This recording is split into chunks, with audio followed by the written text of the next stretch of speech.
contract. Definitely communications has gone on within the value chain, and it's not going to affect anything to do with power generation in the country. And as a Ghana National Gas Company, Ghana Gas begins its maintenance shutdown of its processing plant and offshore gas export facilities at Takoradi today. Energy News examined the potential impact on power generation and the supply of liquefied petroleum gas LPG. The maintenance, which is expected to end on August 17, 2024, is to ensure the safety, efficiency and reliability of the company's operations. Explained that to mitigate the impact of the shutdown, the Sankofa OCTP will provide lean gas supply to the Takoradi distribution station. Ghana Gas assures stakeholders that efforts will be made to complete the maintenance within the stipulated time frame, which is from August 1 to August 17, 2024, to minimize any disruption to gas supply. Ghana Gas has coordinated closely with its partners and stakeholders to mitigate the impact on the energy sector and the general public. Will this maintenance affect the supply of liquefied petroleum gas, LPG and electricity generation?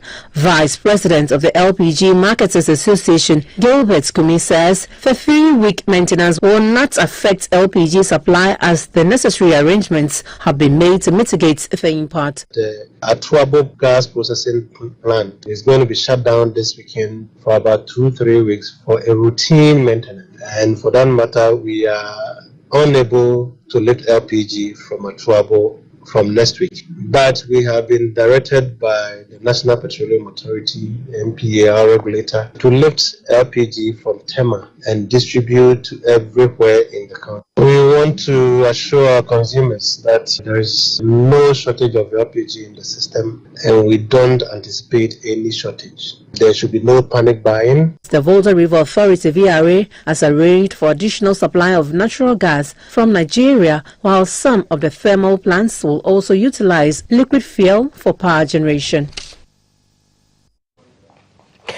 As the elections, there's no turnout at most centers designated by the EC for the mop-up voter registration exercise. The nationwide exercise, which started yesterday, Thursday, August 1, 2024, will end on Saturday, August 3, 2024. It's taking place at all district offices of the EC and in prison centers. The Electoral Commission AC is optimistic of capturing between 50,000 to 70,000 new voters onto the electoral roll. So good. It started from 7. So by the 7 we were expecting the agents to be ready, and then we were expecting people to troop in to do their registration. But unfortunately around 7:38 the queue was virtually empty. But by the grace of God, as we speak now, our area, that's Ayoaso Central, they're able to register not less than 60 people. For Ayoaso Central, both NDC and PP, if you walk in through you wouldn't even differentiate NPP and DC. We are one people. We believe that the constituency belongs to us. So having issues within ourselves will not solve the problem and what the constituents need. So for us, we are okay. We are cool with the process. Turnout is low. It's not that huge like before. I think everybody is done registering. So those who are here are the remaining ones who haven't done it at all. Some of them also came here because they wanted to replace their cards and then transfer of votes. But we made them aware that the transfer is over. My Ghana card and my ID card, I was not having some. This one is just an opportunity for us to just, do it and just use us to vote. The aim for the mop-up was to try and capture those who were not able to register during the first one we did. And we're hoping that this mop-up will at least cover some, and some have also turned 18. But today being the first day, it's possible that's why it is a bit slow. But we are hoping that then from now to the end of the exercise, which is Saturday, we will be able to cover up some numbers. Away from elections, the National Media Commission, NMC, in consultation with the President, has made appointments to the governing boards of the state-owned media. The board chairman for the Ghana Broadcasting Corporation is Samuel Kojo Ntiaba.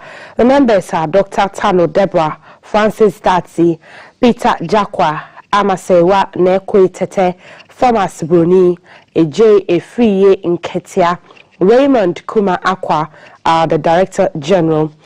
Graphic Communications Group Limited is chaired by Ebenezer Asante Sefa. The following are as members: Yaudi Opong, Chebrobe Ishak, Dr. Roderick Emil Larson Reindorf, Professor Kofi Afrani, Nana Ama Poku, Dr. Gilbert Tietia, Miss Juliet Amwa, our Managing Director. Now, the Ghana News Agency has Nana Jan Apente as the chairman. The members are Alexander Mausi Kofi Buedi, Nana Sefachum, Ivy Hoto, Kwesi Edu Mante, Reverend Helena Opokusa Kodie, Emmanuel Ahene Afo, and the General Manager. The New Times Corporation is chaired by Professor Kwamina Kwansa Edu. The members are Kwesi Ej Kesi, Dr. Theresa Latle Edu, Lawrence Roland Satu, Dr. Charity Binka, Julio de Madeiros, Samuel S. Safo, Abdul Momin Bana, and the Managing Director.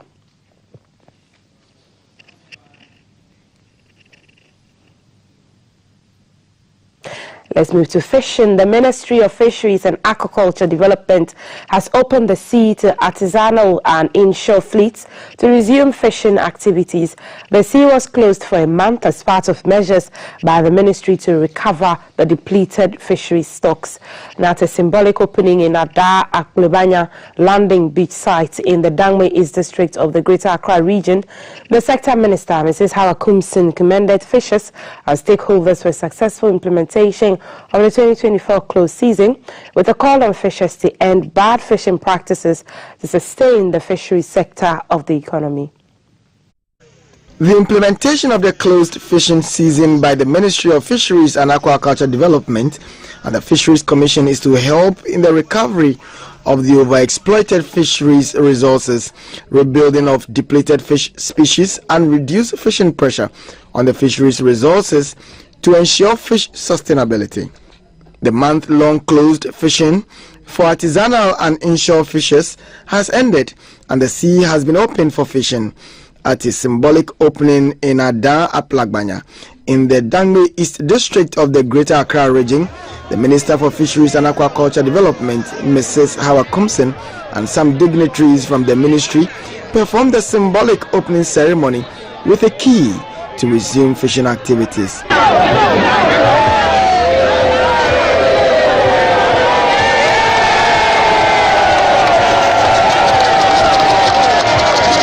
The minister commended fishers and stakeholders in the fisheries sector for a successful implementation of the 2024 closed fishing season. She said the government, through the ministry, is improving the sector through the Aquaculture for Food and Jobs initiative to train and build capabilities of fishermen and women processors to improve the sector. Our goal is to create a thriving, sustainable fishing industry that will benefit all stakeholders. Addressing the challenge of illegal fishing practices in the sector, the minister said plans for the rollout of electronic monitoring systems in fishing vessels to monitor fishing activities at sea are far advanced and soon to be piloted to ensure fish sustainability and productivity. Meanwhile, closed fishing season for industrial trawlers continues, and it is expected to end on August 31. Now, sponsors of the Human Sexual Rights and Family Values Bill, also known as the Anti-LGBTQ Plus Bill, are unhappy with delays in the processes and transmission of the bill to the President. To register their displeasure, the team have therefore set August 21, 2024 to hold a demonstration against the Chief Justice. The lead sponsor of the bill, Mr. Samuel Nate George, announced this when he led some minority members of parliament to the National Chief Imam and the acting president of the Osu Traditional Council in Accra. The Supreme Court deferred the ruling on the injunction application by Dr. Amanda Odoi and broadcast journalist Mr. Richard Sky to the transmission of the anti-LGBTQ bill to the president. This development has not gone down well with the sponsors of the anti-LGBTQ bill. On Wednesday, July 31, the minority members, led by the lead sponsor of the bill, Mr. Samuel Nate George, called on the National Chief Imam and the acting president of the Osu Traditional Council. I don't know, we allowed that. Well, what could we have done? To ensure the bill is speedily assented to by the president. On the 17th of July, when we went to court, the Chief Justice now says that she's pushed the case towards the end of the year and she wants to hear the whole case, which can even go into next year, before she even rules on the injunction. Meaning that till that is done, we can't have any headway with this bill that is law. As children of God and as Ghanaians, we know it is against our religion, it's against our culture. We want to do a peaceful march on the 21st of August to the Chief Justice. Because right now it's not the president that's holding it. It is the Chief Justice. She is the one who is preventing Parliament from sending it to the president. At the Osu Traditional Council, the acting president, Numo Belemfo, was not happy with delays with the approval of the bill. Wani hini wulu ye Ghana alo Africa shpon min kpalefai nkpale gbelefai ekwe ni na ngbosumo ni ekwe na akekaba wo man Ghana ni esan ake wo fe la kanloko ni na kanloko wanya akeba bie ni eba chomusubo ni bie hawo eja akaraka ni muji ani bi ni wo wonkena na Akufo-Addo ke biane wo fe wo Chief Justice. The minority caucus also called on the national chief imam, Sheikh Usmanu Nuhu Shaributu. He believes that it's going to be accordingly, it's going to follow order and it's going to follow the laws of the country. He's sure that police people would support you because they know it's a peaceful demonstration. We should be careful not to include people who come and cause a lot of troubles for a peaceful demonstration. The lawsuits have since restricted Parliament from submitting the bill to the President for his assent. The minority members plan to stage the demonstration against the Chief Justice on August 21, 2024. Rachel Kwote, GBC News, Accra.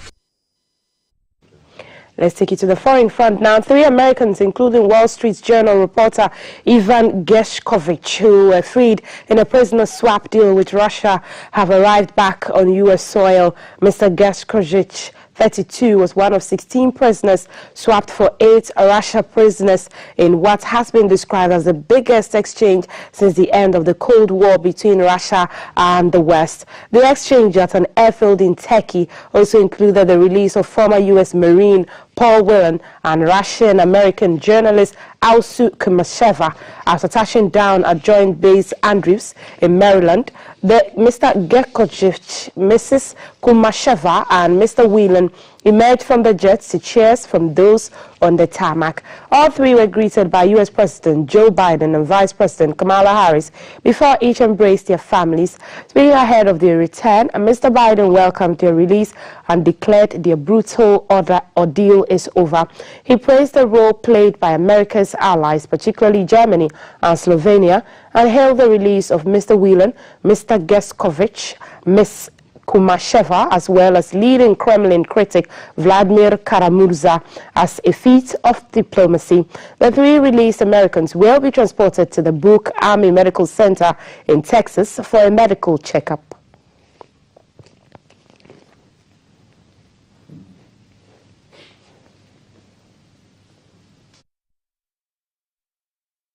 Have declared new outbreaks of monkeypox as African health officials scramble to stem the spread of the disease.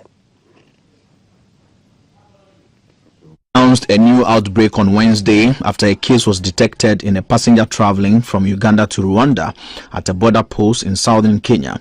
The Central African Republic was the first to declare a new outbreak on Monday, saying it was spreading to its capital Bangui. It is a chronic obstructive disease and it is caused by a virus that originates in wild animals and occasionally jumps to humans, who can pass it on to other people. Mpox became a global concern during an international outbreak in 2022 that saw the disease spread to more than 100 countries. It has been endemic in parts of Central and West Africa for decades. The World Health Organization said in November that it had confirmed sexual transmission of Mpox in the DRC for the first time. African scientists have warned that this could make the disease difficult to contain. The worst hit country on the continent is Congo, which has recorded more than 12,000 cases and at least 470 deaths this year, and in its largest outbreak. South Africa, which last recorded a case of Mpox in 2022, has also reported an outbreak this year. In the Central African Republic, where infection is more common in remote areas, authorities have called on the public to support government efforts to slow the spread of the disease.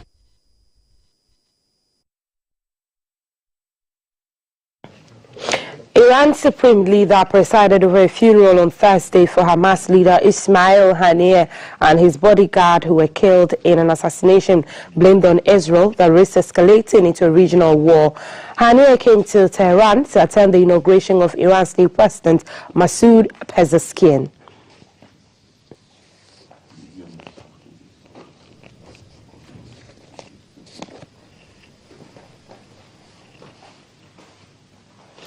Let's now bring you the weather update for today.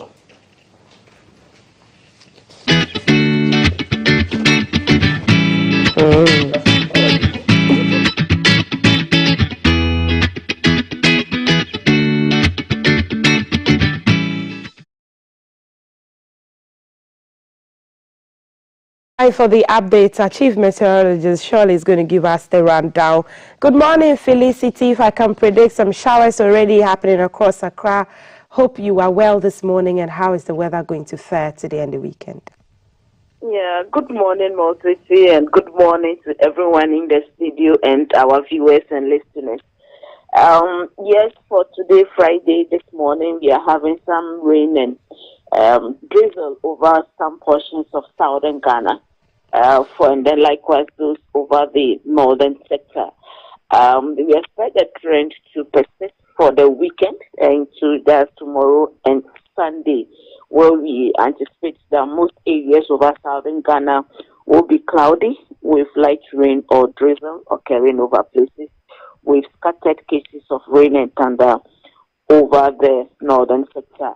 The areas that the impact will be great is the upper east and then the upper west region. We are anticipating rainstorms that will track over Burkina Faso, and portions are likely to affect these places. So we should watch out for a wet weekend. But then we expect the afternoons to stay a bit dry for any outdoor activities over the southern sector. Temperatures will still be cool over the 16 regions. It will be in the lower 30s and then the upper 20s for the afternoons. For the mornings and the night, we expect it to be in the lower 20s, between 18 and 22 degrees Celsius. Tomorrow, Saturday, most of us will be doing traveling.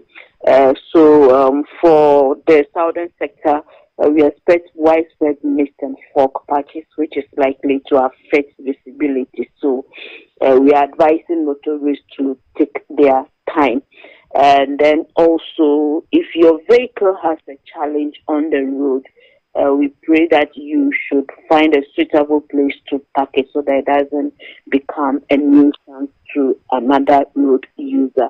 The road will be wet, so we expect the motorists to watch their speed, go by the road sign regulations that we are being guided so that we all arrive safely. For the fisher folks, we expect it to remain rough within the weekend, so they also need to navigate with caution. I do like to ask, for Upper West region, we have a team there looking at climate issues, and the farmers did say that they are wishing for more rain. Are they going to see any more rain this August in the upper parts of Ghana, especially the Upper West area? For this weekend, the upper parts of the Upper West region, those that shares the borders with Burkina Faso and Mali, they are likely to get And then those over the southern fringes, yes, they have some medium chance of occurrences for the weekend. But for the August, yes, they will still be getting rains in August. The problem is that we have the active weather zones pushing far away into the Sahel region.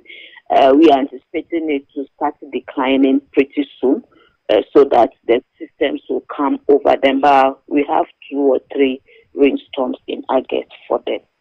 Great. I'm sure the farmers will be happy. Thank you so much for all those updates and the little chat on climate and the rainfall for the farmers. Felicity Ahafionyo is our chief meteorologist with Ghana Meteo Agency, giving us a rundown of the weather for today and the weekend for you travelers and outgoers.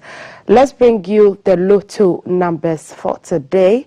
The winning numbers will come up on your screen shortly for the winning numbers for Loto, Alpha Loto, and you know if you are a winner or not. So coming up on your screen in a short while is the Loto numbers. Right. So for Alpha Loto winning numbers, Excel Thursday, R5, single 5, 13, 13, 18, 18, 62, 62, and 43, 43 again. The Thursday Excel winning numbers are 5, single 5, 13, 13, 18, 18, 62, 62, and 43, 43. That's it for GTV Breakfast News. There's more news when you log on to our website at gbcghanaonline.com. I am Maltiti Saida Sadiq. Up next, we'll look at technology and the world of work in Africa. If you want to have an online job, this is the conversation for you. We have lots to offer you. It's a Jam Friday, and I'm sure you want to stay with the best morning show in the country. That's GTV Breakfast. We're back with more. Stay with us.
before. What is the future of work as far as technology is concerned in Africa? For that answer to that question, I've been joined by David Jidu. He is with Cyber One Defense Communication. He's our tech guy. Every Friday around this time, we get to chat all things tech. DK.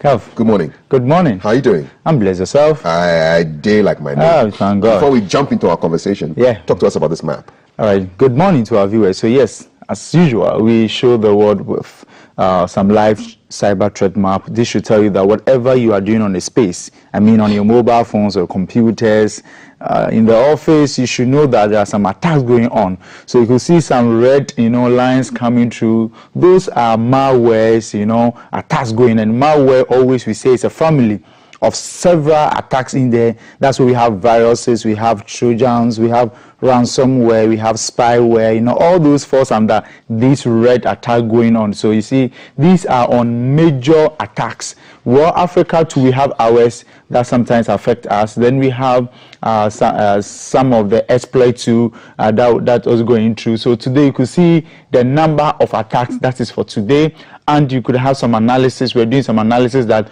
almost 12 million attacks minimum a day, right? So you could see some of the attacks rate here. So some are happening to websites, So if you have a website, you have to know how to secure it. So this is just telling you how it looks like today in the world of cyber attacks, Scarf. Okay, thank you so much for describing our backdrop for us. And now we're going to look at the future of work. Exactly. And the role of technology, how it's changing Africa. Ooh. So, Kav, thank you. So this is a big question or a big topic. Everyone is looking for the answer. I think that now technology has become the issue, and every bit or every part of your life, there's a technology in there. But the problem is that some of us are not using it, or we are not utilizing it. So then we are afraid that we are going to lose our job. So if you talk to a lot of people, they are afraid that now that old man, AI, is going to take their jobs off us and that technology. But before we start, or we talk about this, let's watch this video. After that, we'll talk about that, right? Once upon a time, business as usual was often good enough. No more. Where we are going, good enough is dead. In a world where everything is connected, where everything is equally excellent, where performance is reaching perfection, there's only one space left to innovate in: you. Right now, you are a central point in the raging tornado of change fueled by digitization, mobilization, augmentation, disintermediation, automation. Well, the list goes on. Science fiction is becoming science fact. Think about self-driving cars or computers that can learn and think. The way we work will never be the same. The skills we need will be dramatically different. Winning or losing are now happening faster than ever before. So what's your response? How will you discover new opportunities in one of the most transformational times in human history? Are you driving change, or are you being driven by it? Disruption has become the new normal. With change, it's always gradually, then suddenly, well, things really have stopped happening gradually. This change is exponential. Everything that used to be dumb and disconnected is now wired and intelligent. Cars, cities, ports, farms, even our bodies will be wired with sensors and will talk to each other. These game changers are also combinatorial. They amplify each other, creating a perfect storm of change. Quantum computing fuels big data. The Internet of Things fuels artificial intelligence and deep learning, which fuels robotics. However, anything that cannot be digitized or automated will become extremely valuable.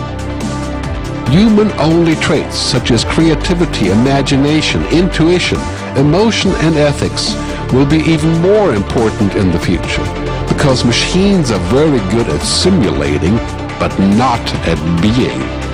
Yes, robots and software will do some of our work, but this will allow us to focus on things that cannot be automated. To imagine change squared, you've got to start engaging more with what might be, not just with what is. Immerse yourself in the immediate future, 5 to 7 years out from today. We need to go beyond technology and data to reach human insights and wisdom. Technology represents the how of change, but humans represent the why. The future is about holistic business model. The opportunity is to be liquid, to learn just in time, not just in case, not single improvements, but complete transformations, not individual systems, but new ecosystems. Humanity is where true and lasting value is created. We will engage, relate, and buy things because of the experiences they provide, because of their transformative power. The future doesn't just happen, the future gets happened. The new way to work is to embrace technology, but not to become it. The future is in technology, yet the bigger future lies in transcending it. Let's live and lead from here. It's one of the best videos I've seen in a long time. Yeah, and it's just showing what technology can do to our future. Yeah. What should somebody take from this video? All right, so thank you. So this video really talks about everything technology, where now we are moving to. So we are not just living with it, but it's going to be part of us. So technology has not come to stay, has come to replace some of the old ways that we do things.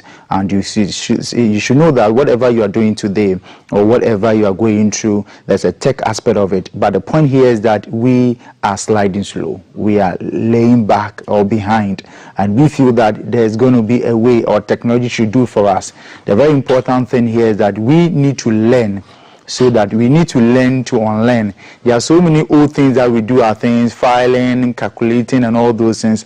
Now there's a technology that could do all those for us. So if you could look at it, technology is playing a role in all sectors. Yeah.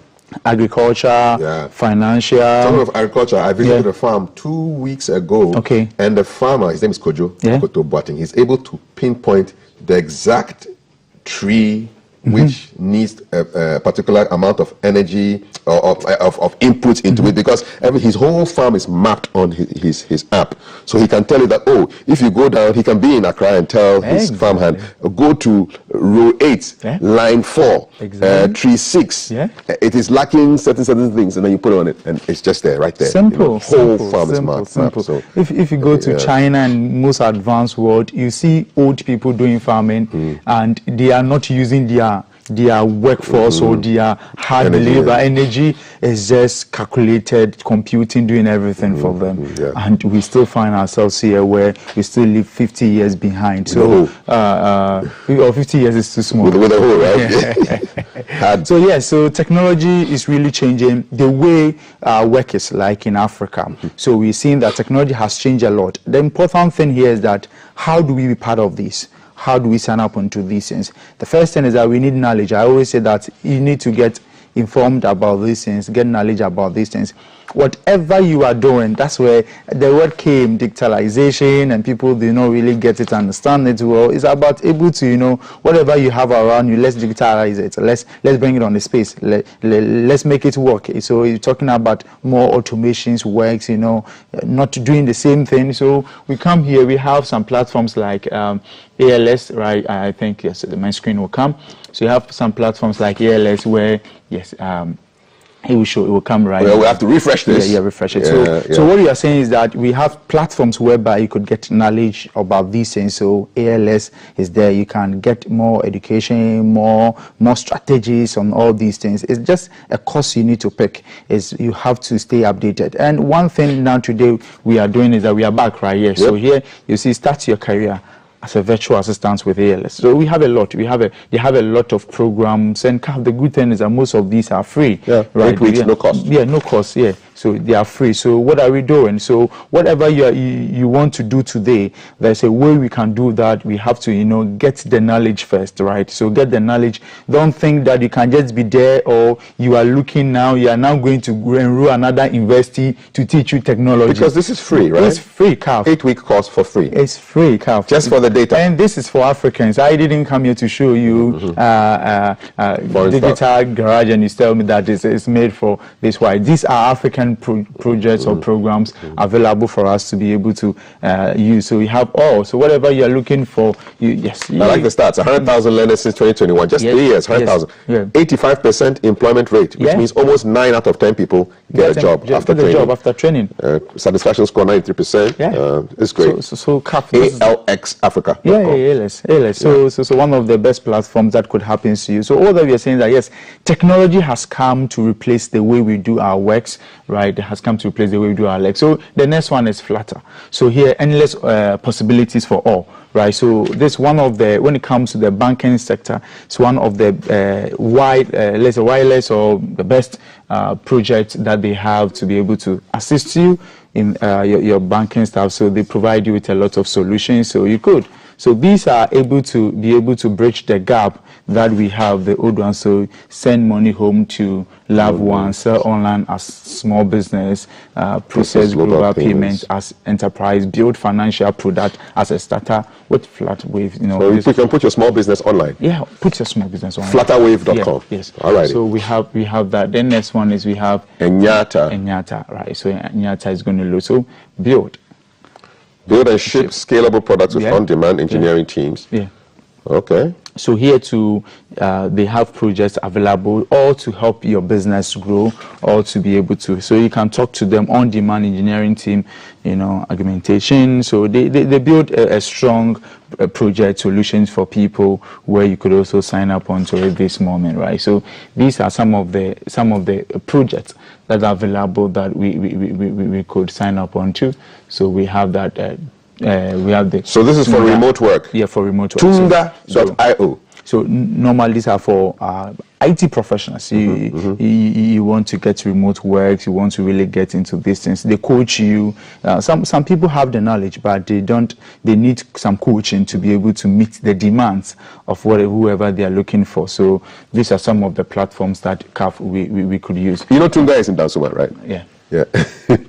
Tunga, but this is the online Tunga. Yeah, this is the online Tunga. So what we are looking this morning is that we are talking about how technology is affecting our daily work activities. So whatever we are doing today, technology has come to change it, right? So if you are still sitting with the old ways, we need to change, right? Because very soon somebody will come and take your job. That is the scary aspect of it. So because you are not advancing yourself, and I'm saying that there's no new university to go. You can just go online today and pick up, you know, whatever you are doing, you can do it better with technology. That is the important thing I want to put across. Technology do not come and change your work, but it's just going to make it better, efficient, you know, in whatever you are doing. So these are some of the platforms, some of the materials available that we could use. So before I come here, we have also this. You spoke about farm crowding. Yeah. Able to deliver your viable retail. So they have a solution. They have a solution for farmers, right? So all these are available, and they have all these customers, commodities, in 3 countries, right? So we have Paystack too. That's also for financial the financial. Yeah, service. I actually use Paystack to sell my books. Yeah. So how do you use it, CAF? So I've put my books on Paystack. I put the price there, and then there's a link that I've put on. I've set out, so people click on the link and they go straight there. Simple. They read the description of the book, and if they're interested, they buy. Right. The money comes into my wallet, and then it's transferred to my bank. That's all. Simple life. So people are selling. I'm selling while I'm sleeping. Wow, you see? Yeah. So all that you need is that you've written the book. And this book, AI could help you now. You don't even need those. This time if you want to write a book, you need to go and look for auditor and to be reading. Now AI could do all these things. Because you're talking about technology. So how technology is helping businesses has changed the way work should be done. If then CAF has to produce this book, he has to now look for people who sell it. You have to move to media houses. You have to look for influencers. Come on. And all this. you have to buy a van. Yes, and move around, brand a van, and be putting my books. Look at that. Now technology has changed that. You're just home and all this is happening for you, you know. So we have that, and this is happening in Nigeria. Yeah. So Open African to the world is an opportunity whereby you can also get jobs. So it's hosted in Nigeria. So you have some opportunities there for you and some solutions. Yes. Yes. So all these things are solutions. Then let me come here to our Haptel. You know Haptel is a Ghanaian these systems, right? So all these are leveraging technology, and now it's changing the way people do things. Now you could do all sorts of things through these guys, right? Then we have the next one. We have the meltwater.org. MEST, yes. Yeah. So this also they give training. They train you on whatever you want to do. So if you really want to come onto the tech space, you want to come the technology world, these are some of the platforms to use. And I came across this and I was so wild about it. It's an innovation that we need to promote. This is coming from Kumasi. So we call it Kumasi Have, right? So Kumasi Have is an innovation hub for rapid prototyping of ideas. Yeah, building local innovations, impact, startups. So youth entrepreneurship. Yeah, so entrepreneurship. So they are able to help businesses set up on the space, on the technology, and that is what we need to promote. So we've seen Kumasi. We are looking forward to hear Koforidia. We're hoping to hear Nima Have. So let's do these things, and this helps in the space to be able to. So and you see the sectors: agribusiness, automotive, clean technology, educational technology, edtech. All right, targeting Ghana.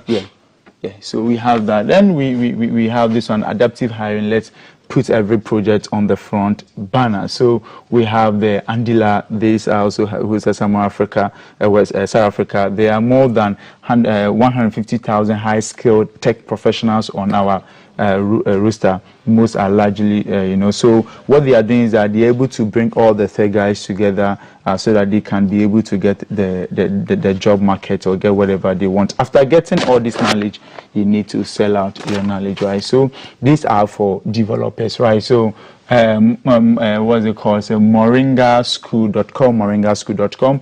You can also get skills about these cloud computing. So you see some devs technologies there. So all these things are solutions available for to changing the world of technology today. So whatever you are doing this morning, you've seen that now technology has come to change a lot of things. It didn't come to replace you, but came to enhance you. So whatever you are doing this morning, the last time we're looking at churches, how churches could even integrate technology in their service to be able to help them. Today we spoke about how it's going to affect businesses, and it's affecting businesses positively. People are making so much online and people are losing so much. So which area do you fix yourself, losing or gaining? So to gain, you need knowledge, you need skills. Don't forget that before you were employed at your workspace, now you went to school to get the knowledge. Now you are also in the technology. You need to get some knowledge to enhance it. And the point here is that you don't need to go and buy any investing course again. All that you could do is that you can pick up those online gigs and you could start learning and earning something. Okay. Well, that's the future of work. It's very much connected with technology. Yeah, but I have another video, so I will let us watch the last video and then we'll talk about that. You sign up. First is that, contrary to the gloom and doom picture that we've been seeing on, digital technologies displacing workers across the world, what this is finding is that the future of work can actually be brighter in Africa and will be brighter for a good number of reasons. And one of the first reasons is basically that to lose something, you first have to have it. And we don't have that many jobs to start with, right? So, so the displacement effect is going to be minimal. Manufacturing is just 8% of the workforce in Africa. But more importantly, this report is pointing to, the fact that, most of the workforce is informal, and technologies, digital technologies can actually, help boost productivity of these informal workers and therefore create a brighter picture than we have seen elsewhere. So Africa does have the potential for, and I would even say an opportunity for creating a future of work that is really inclusive. It's the future of work. Yeah, it's so real. yeah, so all that we are saying this morning is that the future of work lies in technology this morning. So technology. So you don't need to fear this. I've met people where they see technology as a, you know, that some people even say with pride, David, they even say, oh, media, I don't use, I'm not on Facebook, I don't do social media, I don't do tech. And they wear it like a badge of honor, you know. You see, social media is not me. I can understand somebody who is in his 60s and 70s and saying, born before technology, BBC. But even those, I know people in their 70s and 80s who use the technology. The point here is that if you are using a smartphone, you're on a space, because before you even set a normal Android, let's say a normal 300 cities China phone, smartphone, you need an electronic email. You need electronic mail. That is to be able to go to your app store. So you are using it. You're already there. It's better that you learn about these things and know how you can infuse it in your workspace, what you can do. Now, when you talk about this cloud computing, now companies are not now getting servers, buying those things. They host them in the cloud. That's it. So I can just be here working in the cloud because I'm developing a solution. And the solution that I'm just having as infrastructure on a cloud, let's say Amazon, right? And then I can just do it on my phone because I don't need to buy that high quantum computer to host this program that I'm developing. All good to technology. Now, you see this thing that's happening to you now, you could be able to send money across interoperability from different network to different network. And all these things are technology. You see, now you do ticketing. Those times before you go and watch event, you need to go to TV station, radio station to go and buy a piece of paper. And now I can just do that on my phone. Now I pay my bills on my phone. When you come, you just show the code, you're in. I pay my bills on my phone. I buy my, if you fly ticket, everything on my phone. So come on, that's where the world is going. And we are there already. We are there, and we are there, and we are going to go more far than that. So Kav, that is it. I believe that the people who are already embracing technology, they are getting positive results. And I believe that we all have to, change our mind, look for it, and then sign it. And also, if you're a youth or you're a young person coming up, one area I would always advise you look into it is technology, because it's a new future. New future from our man, David Jedu. From Cyber One Defense Communication. Any shout outs this weekend? Are you guys doing your road tour? When is the next road tour? Yeah, so the next time we're going to Kumasi. Okay. But tomorrow, that is on Saturday, we've started launching the Teen Cyber. It's going to be on Cyber One Defense social media handles, YouTube, Facebook. Teen Cyber is about, we've brought kids together, train them in the areas of cybersecurity, computer programming, and internet safety. And they are going for a challenge. So tomorrow is between Achimota and Tabora. Who is going to win, So that is it. So we want to really get these kids, interest in these technological stuff. So we are doing the Zone 1 is in Accra, Zone 2 will be heading towards somewhere Volta region, then back to Kumasi. So that's all we are doing. And a big shout out to Foster, my director Foster and Hilda. They are in town. So good morning to you guys. And my whole team, guys are very good, doing massive work, supporting us. And we just have to keep going up. And all the tech guys in the space, let's keep going up. I see Tech GH, Tech in Tree, promoting that we need to stand our data is expensive, and I believe that it's a good fight. So I support you, Tech in Tree. Let's hit this communication ministry directorate. Let's all the ISPs. Please, data is expensive, and that's what we are saying, that it's expensive. We don't know. You go and they bring you report from table something, report that we are cheap. My point here is that I'm feeling it on my phone. I'm not living by any analysis.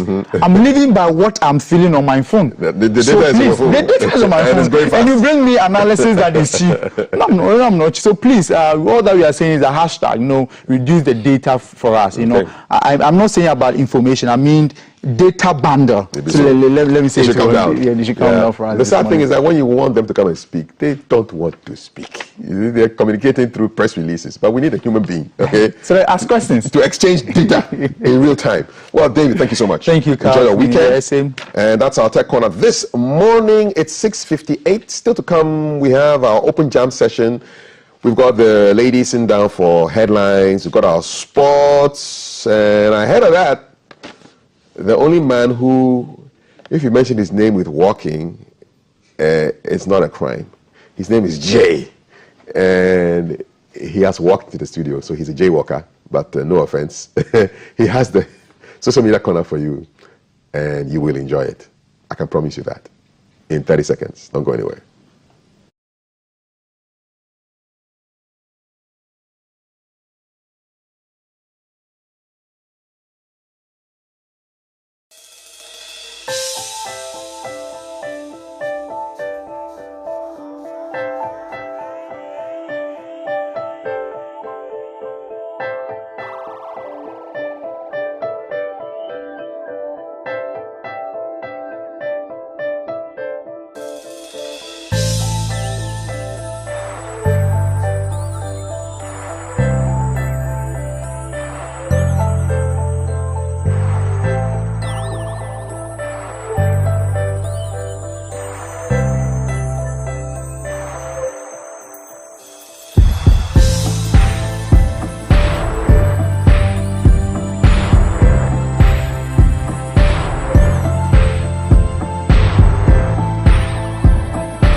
everyone, and welcome to the SMC social media corner on #GTV Breakfast. Oh, we have a lot of trending stories for you. How's your week been like? Yes, tell us what they feel on our social media handles. And before we begin today's edition, this is how we let you know that today is Friday. Here we go. And now you're Friday. This is a better sweet marvelous sweet just say me who I mean dynamic what Friday. Everybody shouts already. Yes, Lord. And now you're Friday. This is a better sweet marvelous sweet just say me who I mean dynamic what Friday. Everybody shouts already. Yes, Lord. Dynamic what? Friday. Now, you know, sometimes when you go out in town, people come up to you and be like, are you the GTV admin? Are you the GTV admin? Kafui, they get it, Val gets it, Thelma gets it, I also get it. And people are so sure we are the ones running the account. I think the GTV admin has heard all these rumors and he's not happy. Because sometimes when you see them post of us on social media, it's like we are battling them, but we are all working together. I remember when I made that mistake and then they showed me to the whole world. But now it's Kafui Day versus social media. Now this cropped up on our Facebook page and it's Kafui's comments after his picture came up that's causing this whole thing.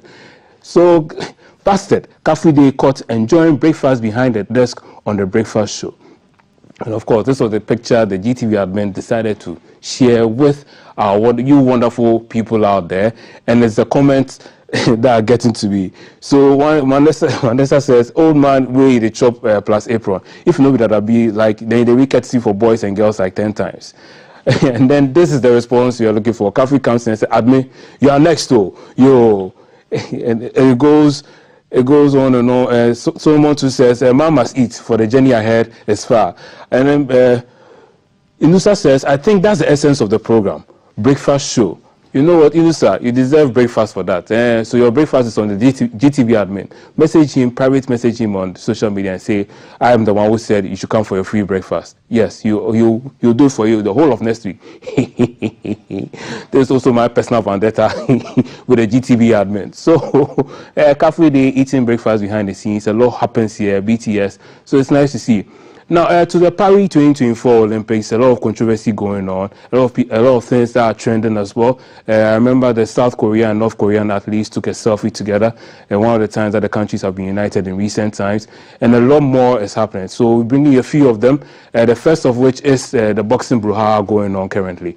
The Algerian athlete beat her counterpart in 46 seconds, and it's creating a whole lot of controversy on social media. So it goes, Algerian female boxer Imani Khalif defeated the opponent Angela Carini, who quit after just 46 seconds at the 2024 Paris Olympics. She's facing criticism and harassment from people accusing her of being a man.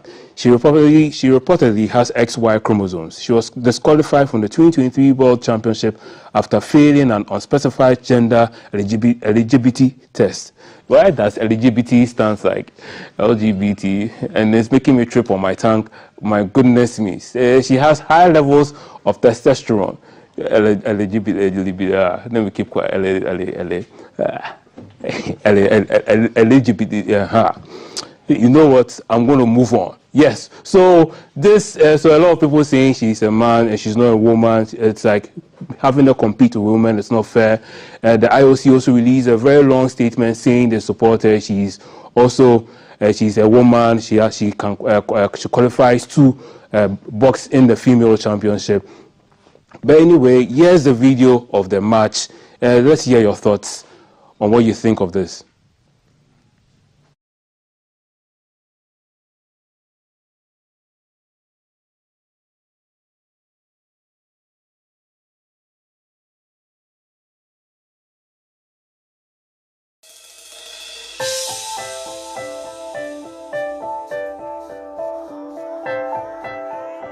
A victory shot when she won the match after 46 seconds. Now another athlete who's also trending is coming all the way from Turkey. He has this tease and this aura.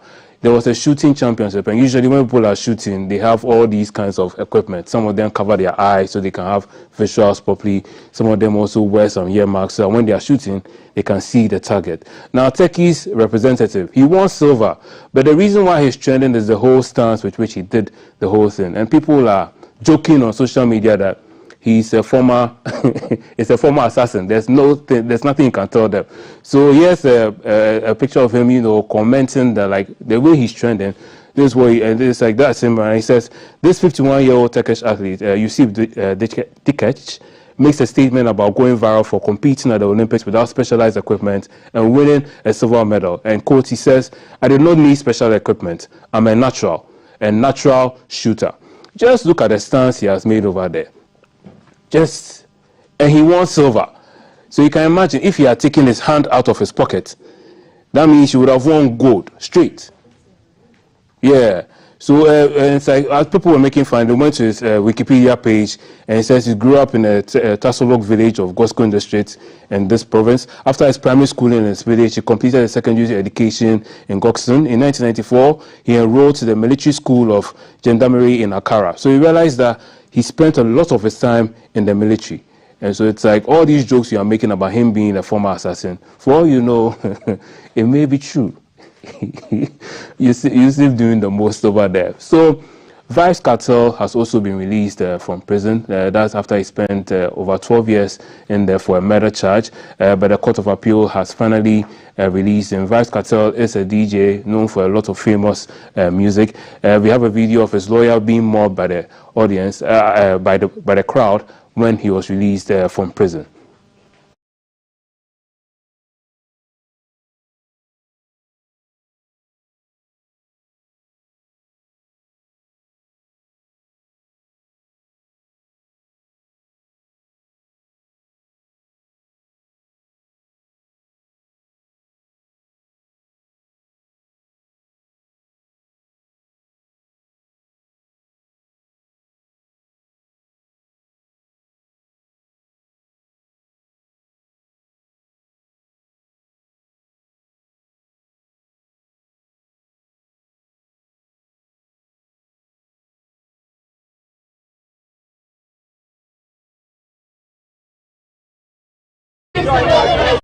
Since his release, there have been a lot of videos of him trending on social media. He's been celebrating with his fans. It's like they're going to jump all night long. So congratulations to him as well. Even though the murder he was convicted of, the body was never found. He still went to jail for over 12 years. So Vybz Kartel being released over there. Now it's Friday and we're bringing you a little flashback. I don't know, nostalgia babies out there, this video is for you. Do you remember this? Baby, also kapasa, na orekono, nenyanku bi Sunday, woki sopa, also erabeje, original kisopu siafi, yikrochia, so wuto kisopu fufrona ayedini bia, so wuki akradie bia wumwa, nyawu so wedding tuma, yikrochia koki distributor bia wana kwa jewuntuma pefra. Nyami wanwa hampo, odoso dodo, krocha, emi na me crawl. Kisopu say, krocha, anti-rabe. Good morning to you, Roseningesa. Back when you were you and all that. You're still you, but it was interesting to see you in that light. Good morning to you once again. So, to our favorite comedian, somebody we are going to shoot to superstardom because we're going to share his videos onto all Ghanaians accept that he is a superstar. Of course, it's on Akabeneza Friday. Enjoy this video of him being tempted. Yes. Idra kabare people Namisha Junya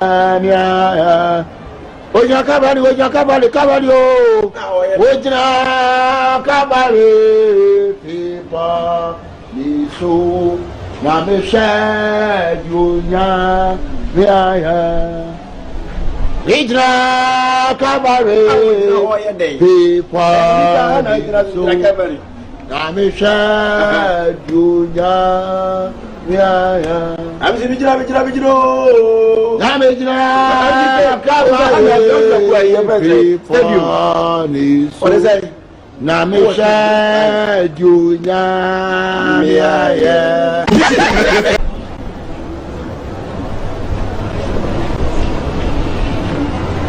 Sewo se one onyameba Lampa, Dani Wabui, Abodo, Obonsa Mesefre, Meso, Nako, Ninuguanito, Efriri Mesoko, Setai.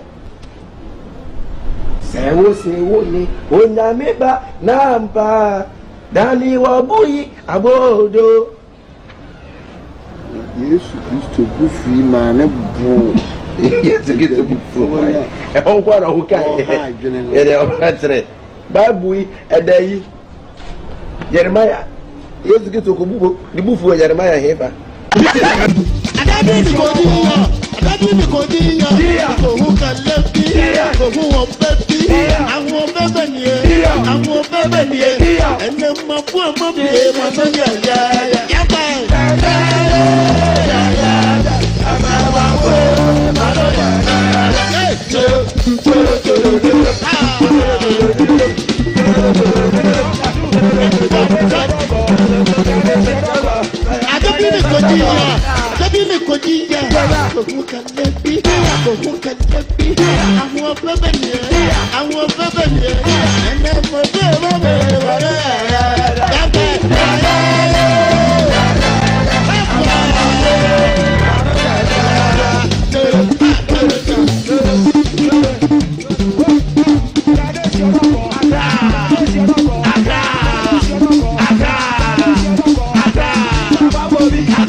Dr. Likey, we like you. So enjoyed all those videos from Akabeneza, and we've been saving this video for a while now, but since we are going into the weekend and a lot of Christians are going to church on Sunday, we have this video of a pastor who is trending because he says if you don't want your life to be tight, you need to pay your tithe.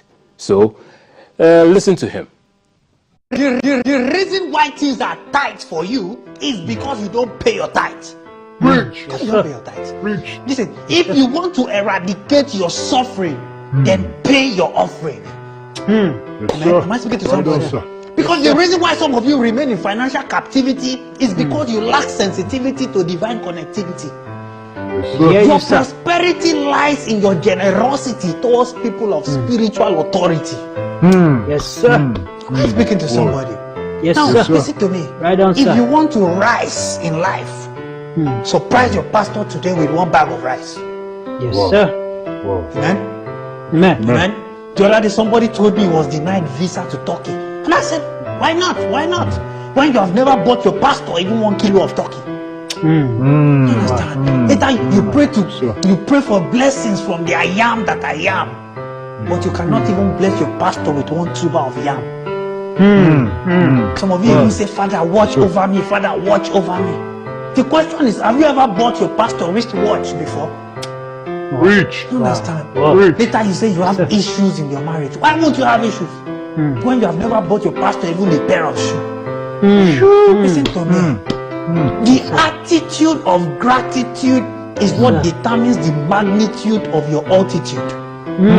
A closed wallet is a closed destiny. Open your wallet in God's presence today and open up your destiny. Hallelujah. Am I speaking to somebody? Am I speaking to somebody?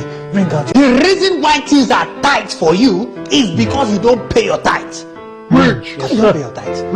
Listen, if you want to eradicate your suffering, then pay your offering. Am I speaking to somebody? Because the reason why some of you remain in financial captivity is because you lack sensitivity to divine connectivity. Your prosperity lies in your generosity towards people of spiritual authority. Yes, sir. I'm speaking to somebody. Yes, now, sir. listen to me. Right on, if sir. you want to rise in life, surprise your pastor today with 1 bag of rice. Yes, sir. Amen? Amen? The other day somebody told me he was denied visa to Turkey. And I said, why not? Why not? When you have never bought your pastor even 1 kilo of turkey. You understand? Later you pray for blessings from the I am that I am. Is he speaking to somebody? He's finally decided to open his own church. And so that's a sermon we have for you for this week, going into the weekend and all. Think carefully on it. And let's see what happens to you when you go to church on Sunday. You know, boys play a lot of dangerous games. So it's like boys with boys kind of thing. Because even when we grow up to become men, it's like we don't really grow up so much as growing old. Because it's like we still have that childish kind of mindset in some of the games that we play. Now, these men are on a golf course, and this is a typical example of boys being boys. Got it.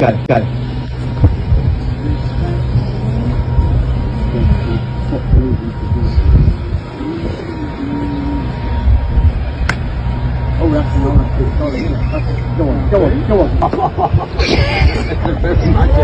That must be wet down there. That's got to be wet down there.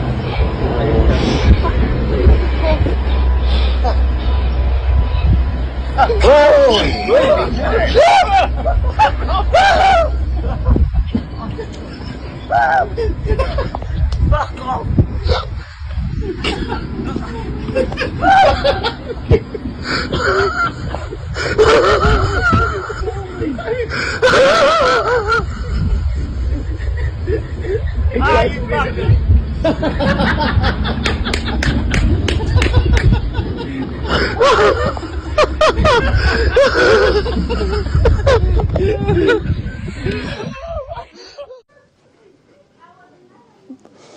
So yeah, boys being boys. Why would you play such a dangerous game? You know, I know a lot of people who are not fond of snakes. Shout out to my friend Angel. He once saw a snake, and let's just say, you see how tall GBC walls are. He flipped it in one go because he saw a snake and he just went out there. So 1, 2, 3, 4, 5, 6, 7, 8 is a game that's trending. It has this rhythm and everything. A lot of people have been doing it in English, but this year is the ever version. 3, 2, 1. The cat over a ton and I thought I the under any. Over a ton and I thought I the under any. A ton and I thought I the under any. And I thought I the under any. I thought I the under any. I the under any. Under any. Under any. I the under any. I thought I the under any. And I thought I the under any. A ton and I thought I the under any. Over a ton and I thought I the under any. The cat over a ton and I thought I the 3, 2, 1. The cat over a ton and I.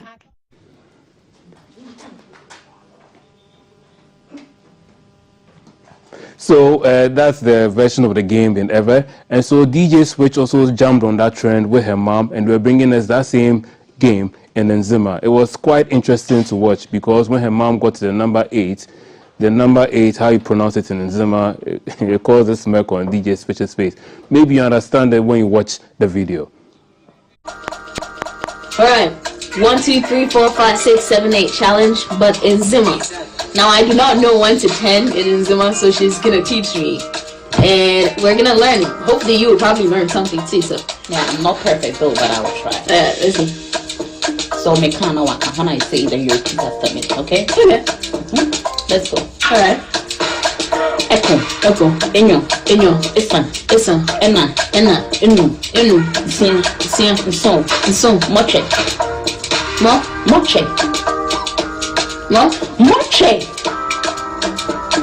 Echo, enyo, listen, enna, enu, so, moche.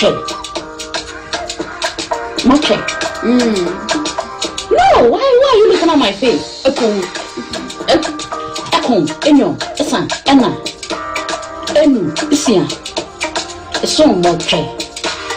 Enyo, esa, ena, enu, isia, so moche. Why are you putting so much pressure on the it?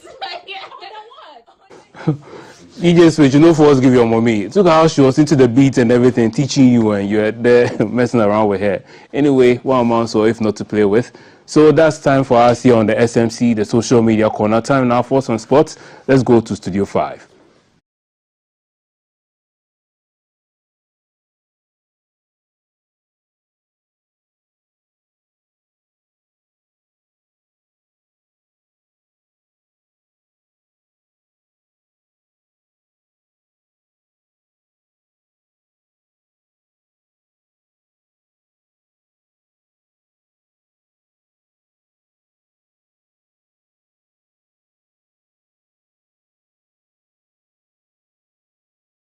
My name is Akusia AJ, and in our first story for today, we're looking at what the Ghana Football Association's president has been up to, because he had an important visit with the FIFA president, Gianni Infantino.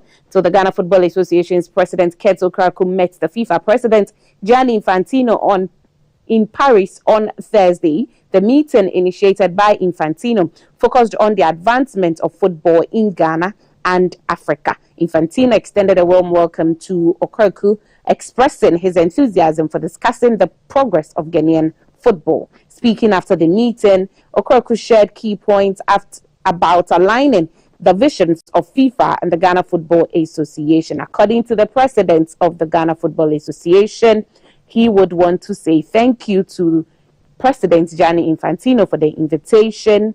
We're here to speak about football on the global stage and obviously on the African continent, zooming in into Ghana. FIFA, led by the president, has been at the forefront of support for the development of football, especially in Africa. And it's always important for us to engage and to know how far we're going, how well we are doing, and what we have to do to make it much, much better.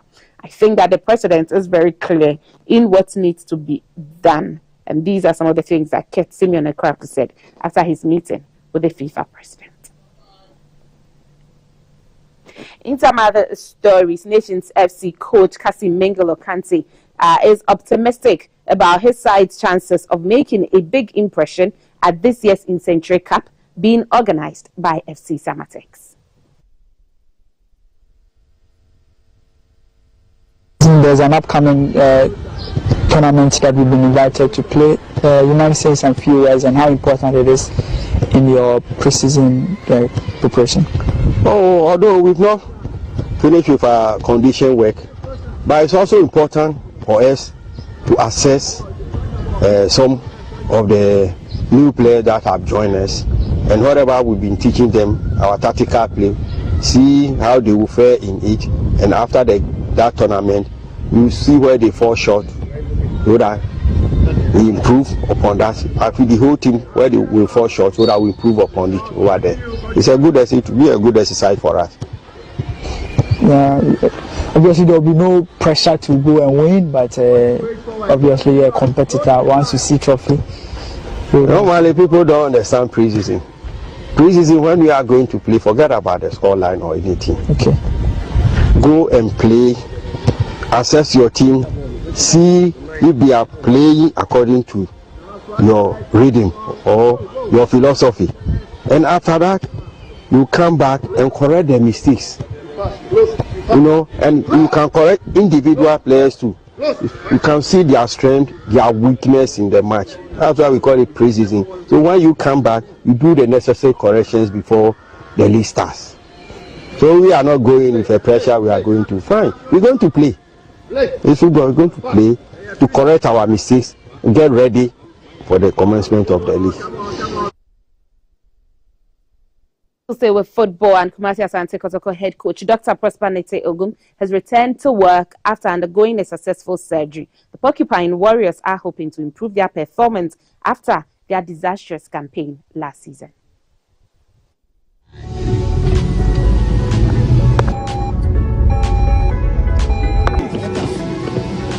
Welcome. Thank you.